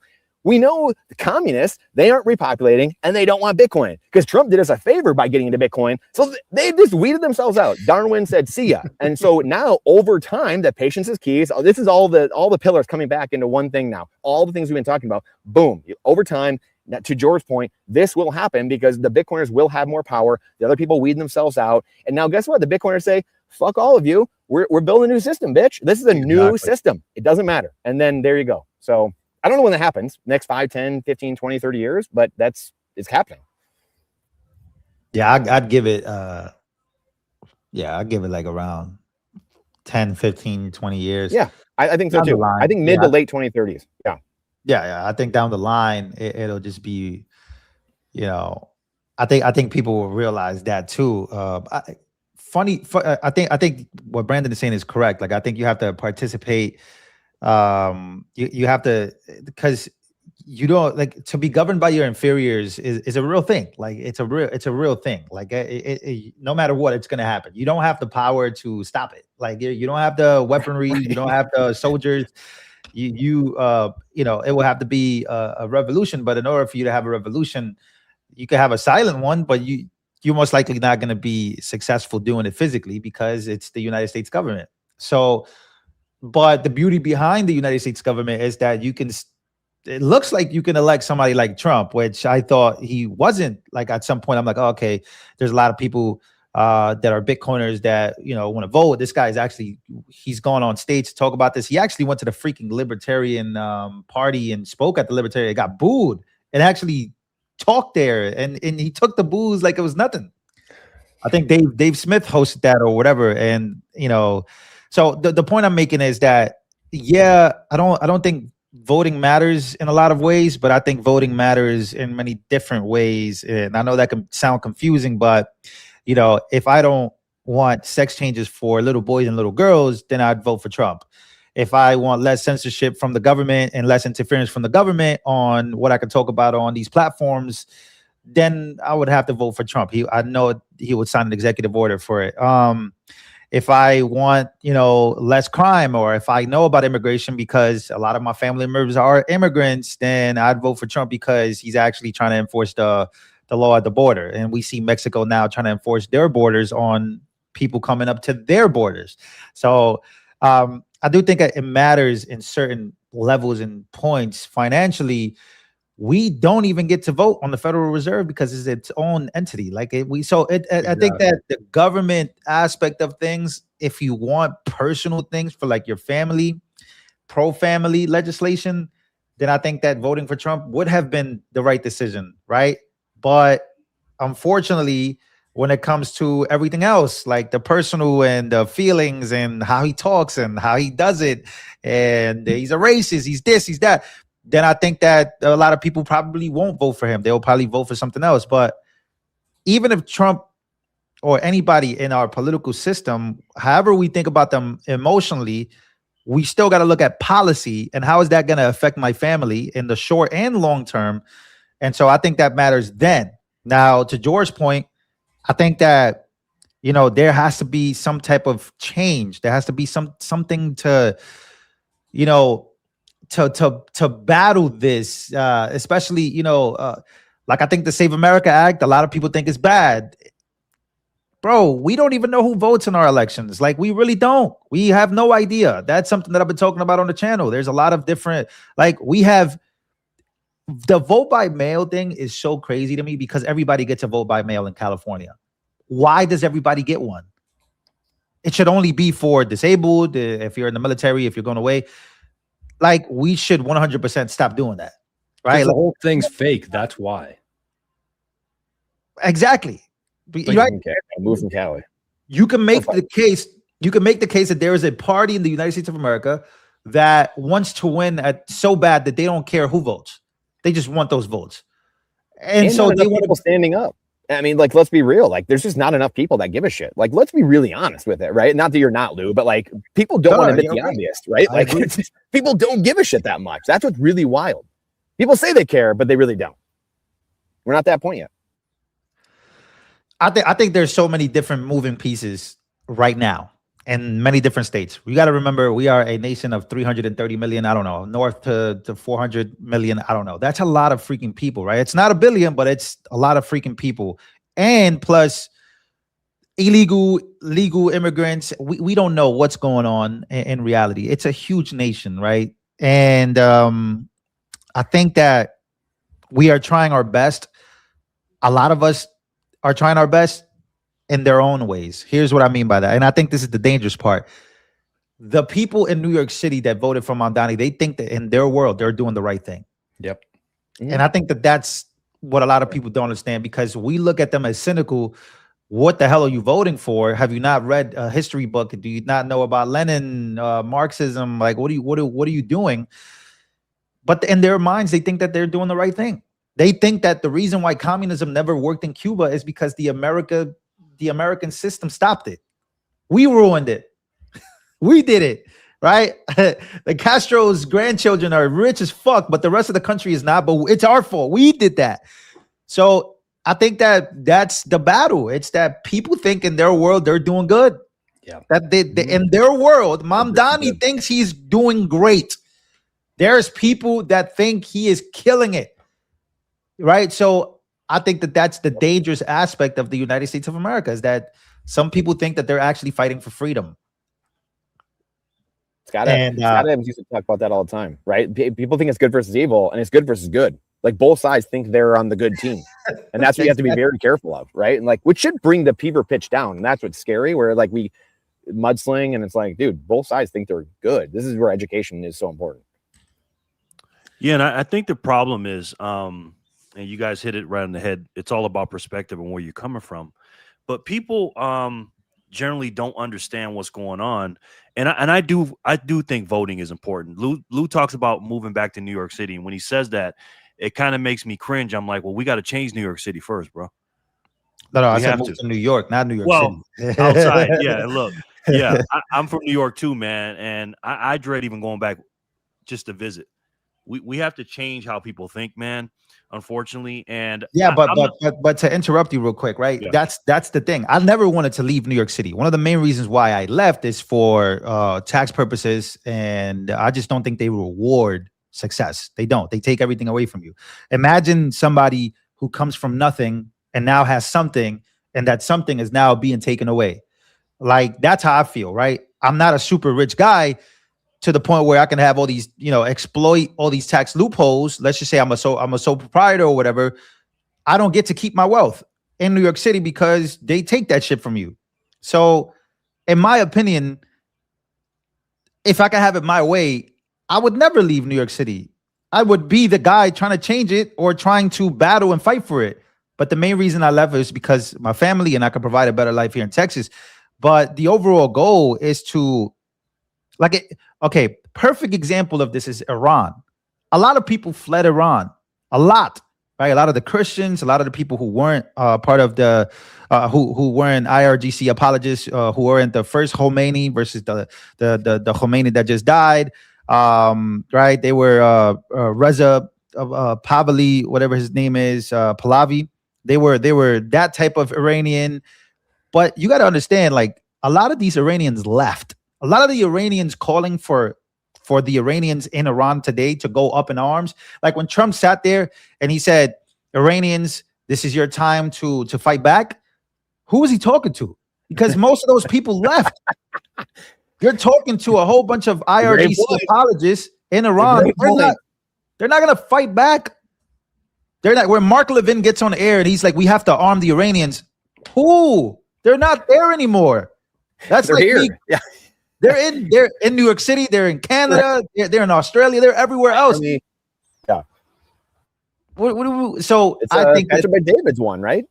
That's a great example. He's the main Iranian. He's the main Iranian guy. Yep. So I think that I think it's you know, I'm not saying it to make light of it, but it does feel like to me that there are a lot of Iranians out there, but I'm not sure what the percentage is. I think the percentage of Christians there is like 0.1 or less, right? It's like the Iranians that would love to fight back, they're not there anymore. They already fled. So the New Yorkers that were going to fight for New York, they already left, right? And it's vice versa, because we have a problem in Texas now where a lot of the people that are fleeing from a blue state, they're fucking coming with the blue shit here. And this state last election was like, it looked like it was 60-40, but then when you start look, it was a little closer. From like the blue got a lot better. And I'm like, well, you're fleeing a state because you hate these policies and his taxes, but you're coming with the same mentality. So exactly. And then they got James Teller Frico coming, doing his thing.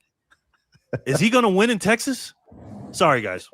I think he has a huge chance. I think he has a huge chance. We got a Democratic Senate. That'll be the first time in I don't even know how many years out here.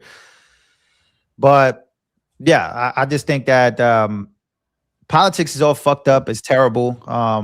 But I think it's important for specific issues. And I think censorship was one.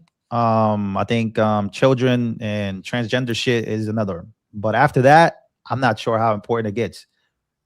Well, here's what I think. I talk about this on my channel all the time. I do think politics, U.S. politics in particular, are very important to Bitcoin. And the reason why is, and you know, I don't want to get in the Democrat Republican thing, but there is one side of the aisle that a lot of their voters are being lied to. Okay, they're just being lied to. And I think if we want people to get into Bitcoin, again, I'm not saying Bitcoin needs the Clarity Act to win. I'm not saying that. Okay, I think it helps adoption. But here's what I think, though. I think that if people understood that they've been lied to, right? Because there was a centralized media when we grew up: ABC, CBS, NBC. Walter Cronkite, right? baby. What? Where's your nicknames? ABC, CBS, NBC, nothing but crap. Now we got CNN, the Clown News Network, the Crime News Network, the Cancel Now News Network, the Clinton News Network. Oh, that's a 90s one right there. Clinton News Network. The Communist News Network. Then you got MSDNC, MSB, BS Now. You know, you got all these state-sponsored television CBC, programs. BBC. Oh, right. Wow. So they're constantly. Yeah, I think the BBC stands for something else, though. Yeah, I think it does too. So they're constantly, when Biden did something, it's transitory. Oh, it's this. Oh, it's cheap fakes. It's this. But every time Trump does things that they want them to do, like end this and do this and attack this and attack that, oh, it's bad because Trump did it. But the problem is, the reason why we want the right administration, and again, I'm not saying Republicans are good. I am not a Republican. I come from America first. I'm God, family, country, Bitcoin, in that order. So if you look at the country and say, okay, well, speak American, not English, country? By the way. Yes. Trump just changed that too. Yeah. So the thing is, if we want Bitcoin adoption, we need policies. Bitcoin is ran by people. It is money of, for, and by the people, like our government is supposed to be. It's a little bit too big. You saw what they did with Elon Musk and Doge. They chewed him up and spit him out, right? But we need the correct. I'm not saying we need the policies, but in order for us to get laws into Congress, because again, we quote unquote have the power right now, quote unquote. Even though Republicans all the time are not America first, we do. You know, Republicans right now have the House, the Senate, the executive branch, and allegedly the judicial branch. So we need these legislations and these policies that are Bitcoin friendly, because again, we have the biggest reserve in the world for America, right? I want a system that's built on top of Satoshis. That's what I want. So in order to do that, and I heard too, I don't know if you guys heard this. Did you hear that the U.S. government moved some Bitcoin over to Coinbase yesterday? I don't know what that was all about. I saw that. It could be two things. It could be that they're freaking gonna sell, or that's for the Bitcoin strategic reserve. I don't know. Exactly. So I don't know what they're doing, but what Trump did to me, and I say this all the time, Trump is our first Bitcoin president.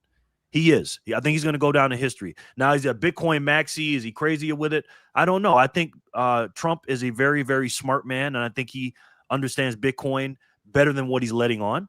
I think Trump, with the stopping of the bleeding, aka I'm not selling any more Bitcoin. That's the number one thing he did when he came in for Bitcoin. That is, he freed Ross. He stopped Bitcoin from being sold. He separated Bitcoin in the strategic reserve versus the crypto, because he's not buying any more crypto. He said, I don't know if he's buying Bitcoin. I'd like to see proof of reserves of that. But he's saying, hey, we're going to get the strategic Bitcoin reserve through Congress and passed into law. I think if we get the Clarity Act passed into law, we do not want Democrats into power again. And again, you saw what happened to the wallet of Satoshi. You saw what happened to the people from Samurai Wallet. You see what these people will do. They'll stop you from mining. They'll ban custody. I'm not saying they can stop Bitcoin. They can't stop the network. But Texas, your state, Lou, we're one of the biggest, miners in the world. I think a third of the mining comes from the United States, and a big portion of that is from Texas. What if James Telefrico or Elon AOC comes in power? You think they're going to say, hey, let's keep mining going? You think they're going to say, hey, let's do? No. James Telefrico is going to be like, no, we need to stop that because men can do, women can do what men can do and all this other stuff. They're going to stop that. So again, I'm not saying Bitcoin needs politics. We need the Clarity Act, but it'll make it a lot better if we. It would. That's what I'm saying. I'm not arguing that. Yeah, it would. Yeah. We need we need freedom in this country. The Democrat Party is against freedom. Okay, that's why the Chinese Party and the Democrat Party line up perfectly, because they're part of the anti-freedom. Hey, the socialists want to say in that too, Jerry. The socialists want in. The DCA, the DSA is like we want in. The Democrat Party is not the DSA and Democrats. That they're not the same thing. It's going to be good, right? It's going to be good though. I mean, this contrast is huge for people to see. We just need to get back to common sense and say, okay, what's best for the country? What's best for freedom? What's best for people's personal sovereignty? Right now, I'm not saying Trump is perfect. I agree with Trump about 80% of the time. I'm not with a lot of the stuff he's doing, but again, we just need to come back to common sense. Period. Yeah, I mean, this is the other part about the Clarity Act. The one thing that I think that is important about the Clarity Act is the I forget what it is called now. George, you might know, the BCA or BRC, the software developer. There's something that they jammed in there about the software developers, and I think the Bill and Keone and stuff like that. That's in there about protecting that. So that's an important thing just on its face. That we have to continue fighting. Obviously, is that base level first principle stuff, because that's the big thing. But it's tough too, because as bad as like a Joe Biden, like an auto pen is for in a lot of regards, there's also like when you take a president off of Twitter, which again is unheard of. We've talked about this, right? But it also necessity is a mother of all invention. And unfortunately, like that's when people get off their ass and do things. Like we sit here every day and yell about stuff, and not a lot of people do anything. And then all of a sudden, people have their freedoms. And now, how COVID didn't wake up more people and people getting welded into their homes, that's beyond me. But that was just the first step. Then you have people getting demonetized or people getting kicked off things. And so now we have Nostr. Now you have, a Parler thing got taken out of the app stores. And then Truth Social came out. And we talked about the node stuff. Like the more decentralization we have, the more implementations, the more versions there are for people to go somewhere, the better. And unfortunately, for whatever reason, humans we need to touch the stove. We need to wait. We just wait until dumb shit happens. And then all of a sudden we're like, okay, I guess we need to like figure this out.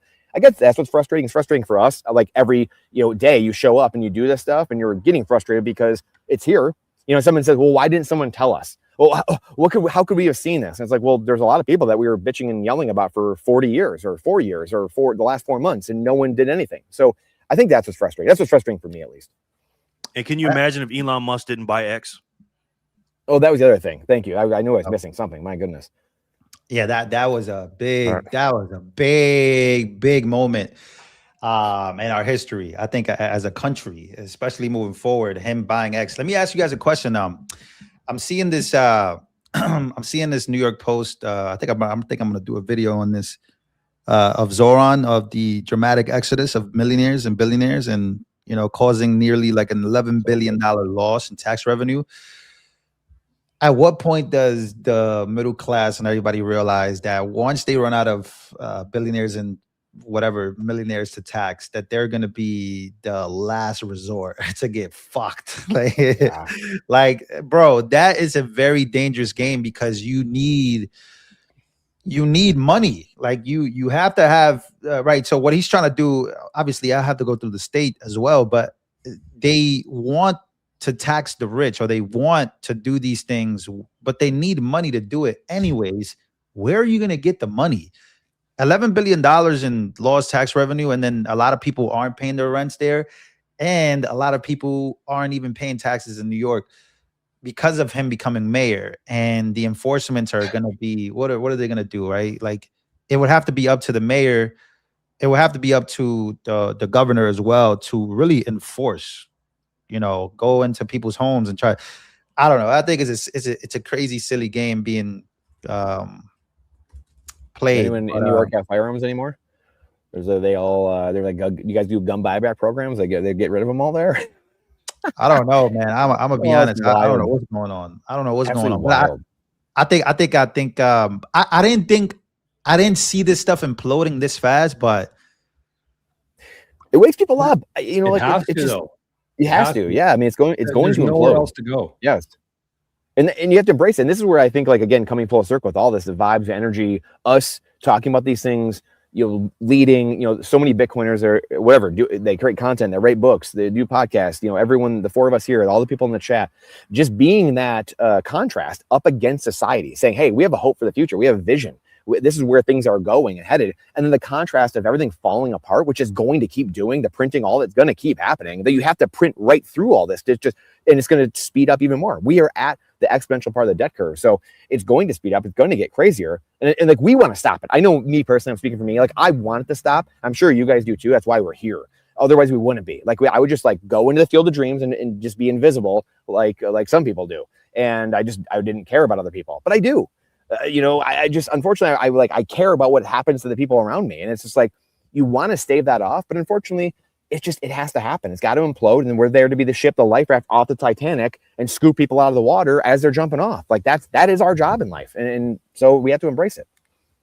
Yeah. I wanted to read this real quick. Brandon, I think you're correct on that. I think, again, going into the field, by the way, shout out to the Field of Dreams. But this is what somebody's that's a Field of Dreams. I don't know if you've seen the baseball game between the Yankees and the White Sox there. It was great. I think that's the Field of Dreams you're talking about. They have the movie, and then they did it. Yeah. So they have like this. I think every year they do a game there. Oh, those games are magical. So but I'm a huge baseball guy. I played at a high level, but didn't make it. I didn't make it. I got some friends in the MLB though. I got about 4 friends in the MLB. But anyways. You're doing your calling though now. You're doing more important work now. I hope so, man. I hope so. So this was the rebuttal. So the post, the reason why I'm showing this is because, all right, so we see that there is New York City's dramatic exodus. So this is the headline coming from New York Post. Somebody's rebuttal, I always look at rebuttals here. Somebody's rebuttal and comment was, the study released Monday by the Citizen Budget Commission showed that the Empire State's share of the nation's millionaires dipped from 12% to 8% between 2010 and 2022. Basically saying that this has nothing to do with Mamdani, what's already happening. But they don't get it. New York City has been under mayoral control for how many fucking years, right? I mean, during Democratic mayoral control, right? Yeah. The Democrats. So you're basically making the point exact is that, okay, let's just remove Mamdani and socialism. New York City has been losing millionaires for a very long time because of its policies. Like the whole entire city is run by Democrats. There's not even one Republican fucking seat. Like it's all literally Democrats. It's just now you have an extreme Democrat who at this point, is freezing rents. He's doing all these things literally in the name of communism. Eric Adams looks sane right now, Lou.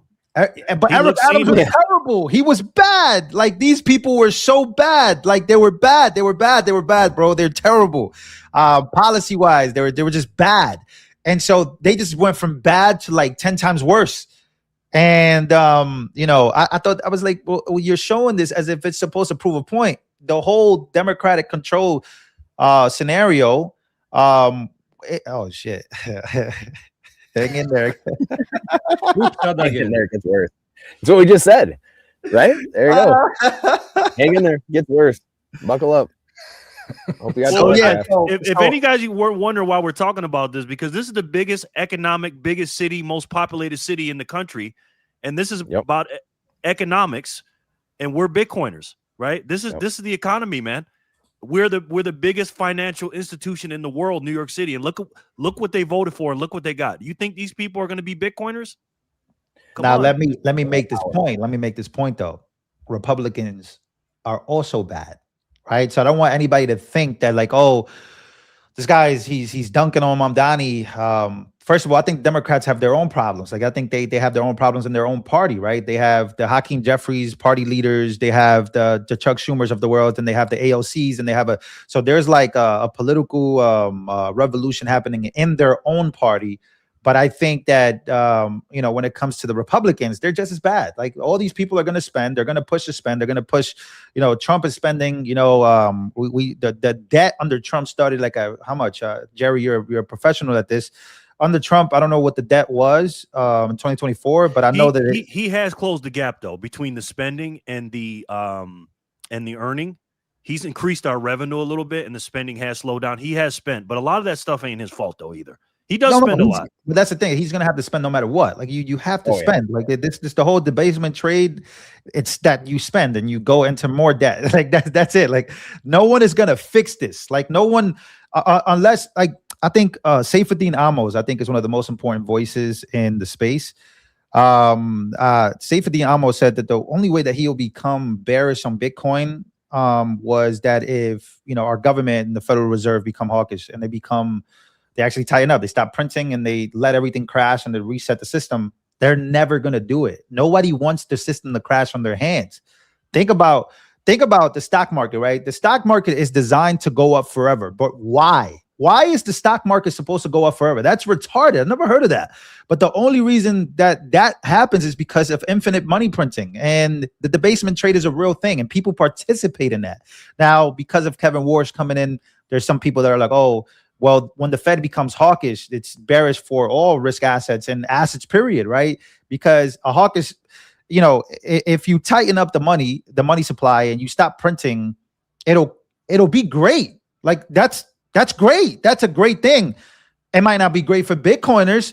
It might not be great for everyone, but I think you're trying to fix the money. I think that's great, but it's never going to happen because the whole system is designed to never happen. Everything crashes. Like, everything's going to crash. Real estate will crash. The stock market is going to crash.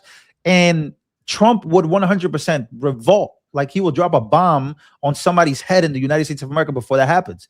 And can you guys share my screen real quick while he's talking? I want to show this. Go ahead, I'll take mine out.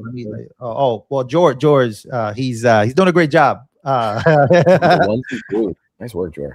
Okay, go ahead, Lou. No, that's it. I was just saying, like, that, you know, their job is just to keep the debasement trade alive. You know, to keep printing, and unfortunately they can't stop, right? That's just it just is what it is.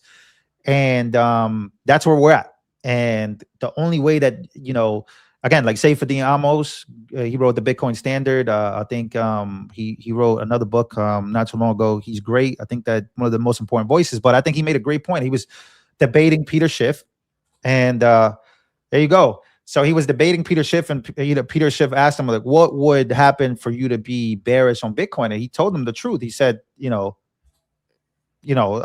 Federal Reserve becoming, or trying to, getting rid of the Federal Reserve is really, and the government not printing. It's never going to happen. It's never going to happen. Like, that's what I'm saying. Like, it's all these things. I'm just saying these things because I know it's never going to happen. Like, this whole Kevin Warsh becoming hawkish and talking about, we're gonna do a task force for all of this stuff. He's the next Volcker. Yeah. Get the fuck out of here, bro. Like, stop the cap, bro. You're gonna cut rates. Like, we already have the betting markets are pricing in cutting rates in November. Like, bro, you're gonna cut rates, bro. That's what you're gonna do. Like, you're gonna do your job. Like, you're not there to make the money better. You're there to continue on this trade and try to do your best. Like, I don't know, like, show face. But at the end of the day, it just is what it is.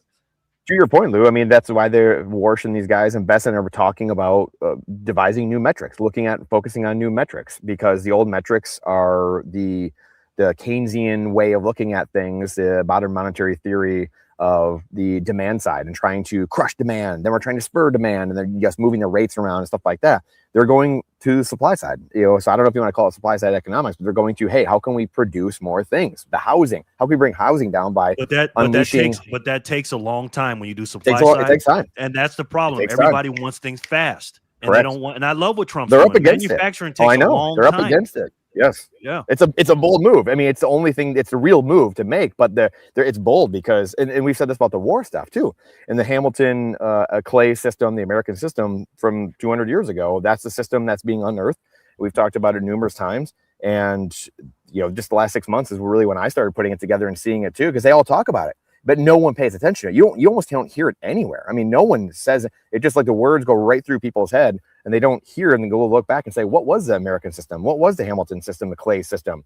And so people just don't want to hear it. But that's the world we're in, is how can we produce more energy? And so that it's the whole thing of like, the system started, the toothpaste out of the tube to me. That's what I've been joking. Trump's the exposer in chief. He exposed the media in 2016. He exposed the elections in 2020. And now he's exposing the British crown in 2024 to 2026 here. That's the East India Company, the last 400 years of central banking, the shipping, the Lloyds of London, the Brent crude, LIBOR, all the city of London controlling all of the underlying structure of this. Well, you can do whatever the hell you want, but they're the ones, running NATO, doing all that. We just see us going around the world, fighting everyone's battles, doing everything for the last 100 years, post World War I.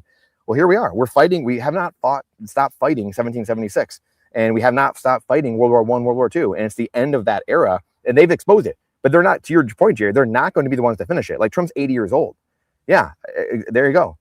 And that's a system that's being exposed now, that so many people are starting to slowly wake up to, because this battle will take a while, and it's going to take time. And if you're not up to battle, then yeah, you're just going to be stuck in this communist system of, okay, I guess we're a city of London, will just keep raking us over the coals just like they have for 400 years, and central banking and Yahoo, fiat currencies, and give me the Democratic Socialist America.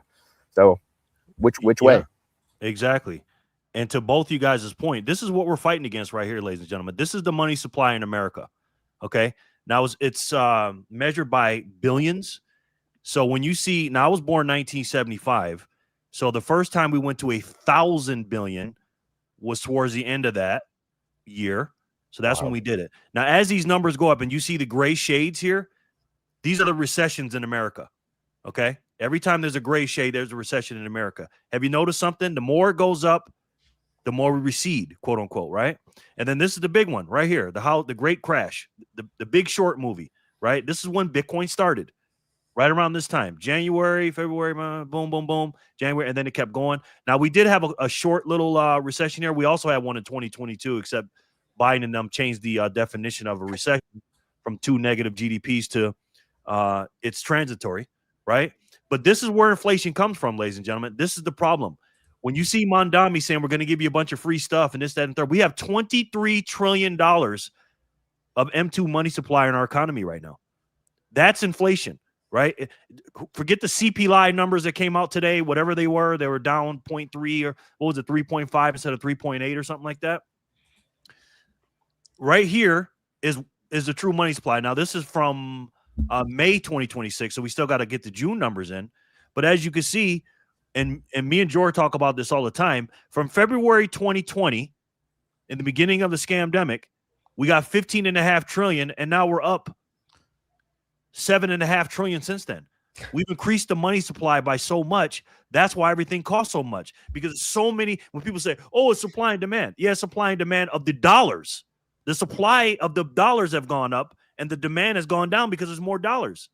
Remember when $100 used to buy you a bunch of stuff? Now it doesn't. The $100, I tell everybody, every time I get a $100 bill, it's the new 20. As soon as you get it, it's spent. So the only thing that's going to stop this, in my personal opinion, the thing that cannot be inflated is Bitcoin. It's completely different. Amen. Amazing stuff, boys. Jor, you gotta say something, man. You've been making the three of us run our mouths the whole time. So he's burning up. He's hot as heck right now. I know. I'm just this will probably be the last time that the four of us get to hang out together on the BTC Mastermind. Oh man. Shout out to everybody who's watching still on Rajat's channel, Robin's channel, Forrest's channel, and you guys should be over here. We posted it in the chat there. But join the main chat, youtube.com, BTC Mastermind. We can all hang out together. I think that, you know, to me, when I see all this stuff, when we talk about the politicians, the money printing, in my mind, I have a very hard time debating this stuff and thinking about it because I know it's done. It's done. There's no coming back from any of this. And we kind of made a couple points of like, both sides believe they're right. I agree with that. Like, I think that Democrats believe that, Republicans believe that, BIP 110 believes that, CORE believes that, communists believe that, capitalists believe that. Everybody thinks they're right. Otherwise, they wouldn't be doing that and making the decisions that they make. But here's the thing. It doesn't matter what people think. I think we're moving into a world that's going to be based around energy. And unless you have that energy, your opinion's worth fucking nothing to anybody. So that's, to me, the system that's playing out. It's tough to navigate this for my brain because I don't know, man. It means nothing to me. But you look at that, it's like 40 trillion. That's a M2 money supply, $24 trillion. That's a joke. 40 trillion. These are numbers that are just like not even, the human mind can't comprehend how large these numbers are. We're never going back to this fiat system. So it's like, to me, what's the point? And obviously Bitcoin fixes this. Bitcoin already exists. And the thing that gives me a lot of hope is that I wouldn't be comfortable talking about this stuff on the internet in Canada if Bitcoin didn't exist. Because somebody made the point earlier, is like, they can take everything from you, but they can't take your Bitcoin. And I think that when people like us understand that, because there's a lot of people on Rumble, on BitChute, on Nostr, who are talking about this stuff, they don't know Bitcoin exists yet. But when they figure that out, man, that's going to be something, because people are just slowly dropping off the Titanic. We're here with the lifeboat. And it's like, I don't know. It's just, there's no coming back from that. There's nothing ever, no politician, no political party, no organization that can turn the ship around. So it's like, what's the point? You know what I mean? I don't know. It's just, that's where my mind goes. It's just, the more we talk about it, the more we give it any sort of power and energy. It's just like, to me, it's done. It's just all actors on TV. It's all puppets. And, you know, I wouldn't have any sort of hope for the future. I went through a very dark stage in life when I knew all this stuff. At that point, it was probably $35 trillion or 30 trillion. But without Bitcoin, man, we would be totally screwed. And I really believe that we're going to go through this kind of fork in the road. The fork came in January 3rd, 2009 or October 31st, 2008, whatever you want to point to. That's where there was a fork in the road. And, you know, we're never going back to that system. And these two paths are going to keep going for a very long time. And so it's the people who want the sovereignty, who are willing to take some sort of personal responsibility. They're the only ones who are going to make it out of this alive, I believe anyways. On the other side of this, everything's great. We're based on sound money again. We return to that, to truth, to transparency, to being able to verify things. Like it's such a foreign concept to people, but it's like, that's how things should be.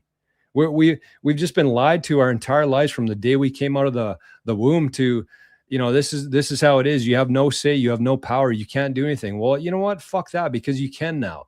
You can take all the power into your own hands and nobody can do a damn thing about that. And to me, that's the only thing that matters. That's what the conversation should be around. All this is just bullshit to me. It really is. And I don't mean to like shit on you guys or anybody. No. I know how you think, George. The problem, a lot of people feel like that. Yeah. The problem with that thinking though, George, it's like being an ostrich and putting your head in the sand, right? And saying like, because you say, to me, this doesn't exist. The problem is it does exist. right? So the people back in 1776, if they would have had that same mentality of, oh, I'm just going to ignore King George and I'm going to do this and do that, we can never fight. In order to win, again, I focus on Bitcoin as well, but we have to defeat the current system, right? And in order to defeat a current system, I'm not saying obsess over and say, oh my God, it's bad. Know the problem and know the problem and then fight against the problem. That's the problem right there. The money, like we still live in the fiat world. I don't get paid in Bitcoin. Okay, I do get some money in Bitcoin, but I get paid in fiat currency. When I go to the grocery store, I have to pay fiat currency. When I pay my taxes, I have to pay fiat currency. This debt saying right here, Lou, you saw this. The debt is 39.5 trillion. If you did what you're supposed to do and paid your taxes, you owe $357,000. Right? That's what I mean. I talk about like this all the time. You got the you got the Medicare, Medicaid, Social Security, all this stuff. But the interest on the debt right here on the right, these are our four major spending items, is more than our military. And that's not good, man. So again, we got to fight against this shit. I get it, Jor. I understand, man. But for me, I take a completely 180 different approach than that, because again, man, in order to win and to fight against these people, we have to let these people know that they've been lied to. You've been lied to about your school. You've been lied to about your food. You've been lied to about the shit you watch on fucking TV. Everything you learn, the fucking food pyramid's a lie. But people figure that out, though, not by us. They haven't, though, Jor. They haven't figured it out yet. We figured it out, and there's shit that we haven't even figured out yet. But right. Let me ask you this. Do you think that if something like Bitcoin existed in 1776, do you think that the boys would have sent a fucking letter to King George, or they just would have went about their own path and just said, who cares about you? Who cares? Right. Well, there was two camps and you know this, Brandon, and you know this too, Lou. When the Congressional Congress got together, you had some people saying we're never going to fight against the king. We can't beat him. He's too big. The Great Britain is too strong. Their army, we're loyalists. We're part of them. We're part of that system. We can't fight against them. But there was a small group of people that said, boom, boom, boom, boom. There was a small group of people that said, we got to fight against them. There's no way. Why would we fight? We're going to lose if we fight. So the system that they did, they said, you know what? They said, we're going to make a Declaration of Independence. We're going to declare our independence, aka maybe a Bitcoin system or whatever you want to call it. Boom. The Constitution. I love it. I love it, Lou. Lou, when you come to Vegas, you coming to my house. Lou, are you sitting on all those books? What do you got going on? Listen, Lou. When you come to Vegas, next time you come to Vegas, you coming to my house. I got some shit to show you, bro. And so I also have this one, 1 Minute with God. You know, it's good. It's good. Yeah. You got to have your Bible up there, because we're all coming from different angles, right? Jor's coming from, hey man, just ignore the system, focus on Bitcoin and all that. But how can we defeat it if we're not focused on it? That's my thing. What do you guys think? Because me and Jor agree on everything except this. What do you guys? What do you guys think about that? I think it's multi-front war. I mean, I think, and this is where like everyone has to do their thing, right? Like I think first off, it's got to be you got to take care of yourself in the sense of if I don't put my own mask on, I die, and then I can't help anybody. So it's like help yourself and do what you need to do. Get your Bitcoin self custody, get your open model set up, get your privacy stack, your Nostr VPNs, like all your communication. Like that's what everyone should be doing. Because I believe like what you guys are saying, you're both right. But it's like you guys are living. It's like two ships passing the night. You're living in different time frames, you know, and that's part of it too. So it's like I believe it's a saturation point we need to get to of people with FU money, like people that are actually outside the system. They're like, no, I can defend myself. I'm independent. I got a garden going. I got whatever. Now that's not for everybody, but we didn't say it had to be everybody, right? That's just 1%, 2% of the population that needs to get very pissed off, very irate, and is independent. That's a saturation point to me of people that are like, yeah, I'm free and independent. I don't give a shit anymore. And I've had it, kind of to what you're saying with the founding fathers, but there was only a couple % of them. The people that came over here were badasses, and not most of those people still just were like, whatever, that's fine. Not saying that it was what George doing, and saying like, oh, that's fine, these things are fine, because that's not what George is saying. But people were loyalists to the king. So, and George's not a loyalist to any of that. So this is a little different. It's a little kind of apples and oranges a little bit, but it's fascinating because to me, it's this multi-front war. It's where the more political inclined people need to go fight those political battles. And you have people that are like, hey, I got to go build the Citadel. I got to go do these things. They need to go do those things. And I think that we're just not at a point where there's enough of us in these different silos. Unfortunately, there's not enough of people awake. There's not enough people pissed off in these different silos to go work in their genius zone. I think that's what's frustrating.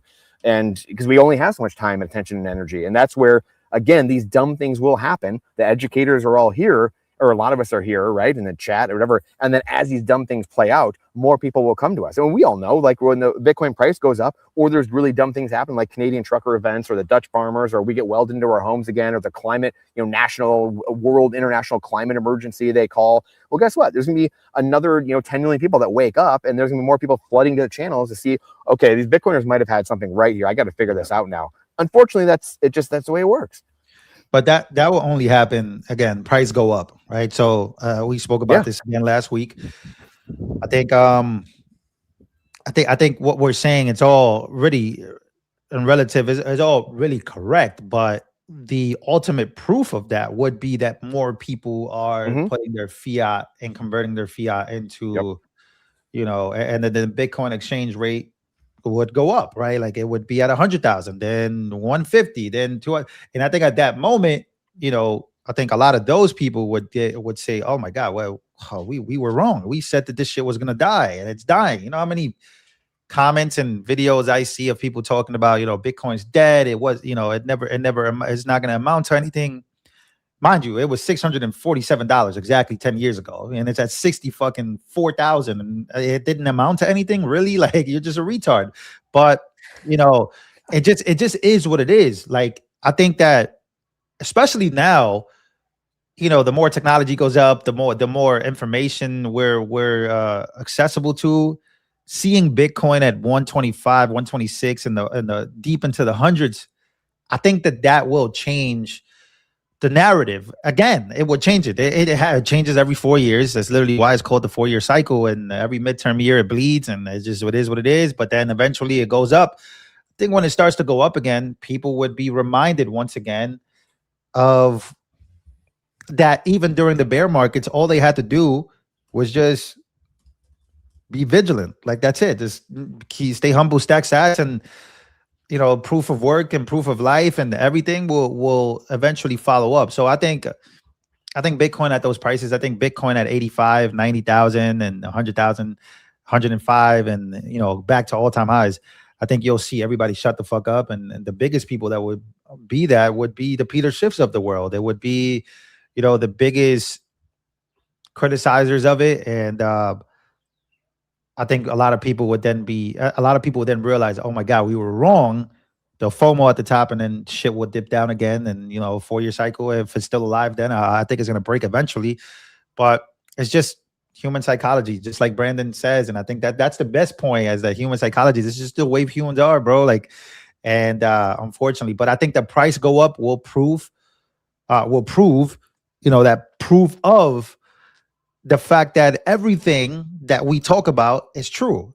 And I think the way to prove it is that. So yeah, that's going to be it for me. I appreciate what you guys are doing. I'd love to join you guys again. You got to put my picture in the thumbnail so I can, repost it and say that I was in there. If nobody's going to believe I was there. We're working on the thumbnail. Robin no, I can do it. It's easy. Just throw one of my pictures in there, and we'll figure it out. But we'll have one for Thursday. We're going to wrap up here anyways, boys. Look, Jerry's showing the price from 10 years ago exactly today, $662. You could have got 150,000 sats for $1, which is unbelievable. Say that again, Jor. How many sats for $1? 151,000 sats for $1 10 years ago. That's wild. So, to me, I'm not saying that you guys are wrong. I think what Lou is doing with politics, I think that what Jerry's doing with politics, Brandon does his Monday, Wednesday, Friday shows talking about politics. Like, it's necessary. I'm not saying it's wrong. I think that we do need a bit of both. It's just very hard for my brain to comprehend. I don't know why that is. I can't explain it.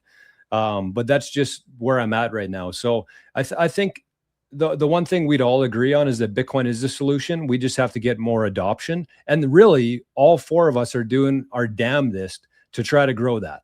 And so that's what we're going to keep doing here every Tuesday. We might be here Thursday. I don't know. We'll definitely have Jerry and Lou on the next thumbnail. That's a guarantee. Shout out to everybody who's in the chat today. Make sure you go subscribe to the BTC Mastermind channel. and we can all hang out together. It's easy to find BTC Mastermind. I'll throw a link here. But any final thoughts, boys, before we wrap? Yeah, when we hit the stop button, Lou, stay around. You said Thursday? Yeah, Thursday. Yeah, I think it's going to be a couple hours. No, that's good. Oh, yeah, I usual. can make Thursday. Yeah. You heard me, Lou? I said when we hit the stop button, hang around for a second. Cool. Yeah, just great stuff, guys. Great chat today. Everyone has their place. Everyone's got to fight in their silo on the different battlefronts. That to me is the biggest thing. And don't lose faith at the end of the day. We're here to battle. That's what we're here to do. This is the church militant. This is spiritual warfare. The earth is called the church militant for a reason. And it ends, hey, when you're tapped on the shoulder and it's your time to go, then guess what? You fought the good fight, as they say. So that's what we're here to do, and what we will continue to do. They're calling us the Bitcoin Avengers. So let's I walk by faith even when I cannot see. Corinthians 5:7. So yes, sir. Yeah, great chat. Good way to end it, boys. Thank you, chat. Everyone in the chat. It was a great chat today too. Thank you guys so much. People in the chat. We'll see you Thursday. Thanks, Brandon. Thanks, Jerry. Thanks, Lou. Great shirt, Lou. Thanks, Robin. Let's go. Oh, Jerry too. Let's go. You guys don't even want to know the Jerry. price. You don't even want to know the price of this shit. Let's go. Let's go. This okay. is Thanks, everybody. Oh, we finished yet? Lou. Oh, okay. Go ahead. No. I was asking, are we finished? Oh yeah, we're good. I'm gonna press end, then we'll chat for a couple minutes. So thanks, everybody. See you Thursday, maybe if not for sure next Tuesday. Adios.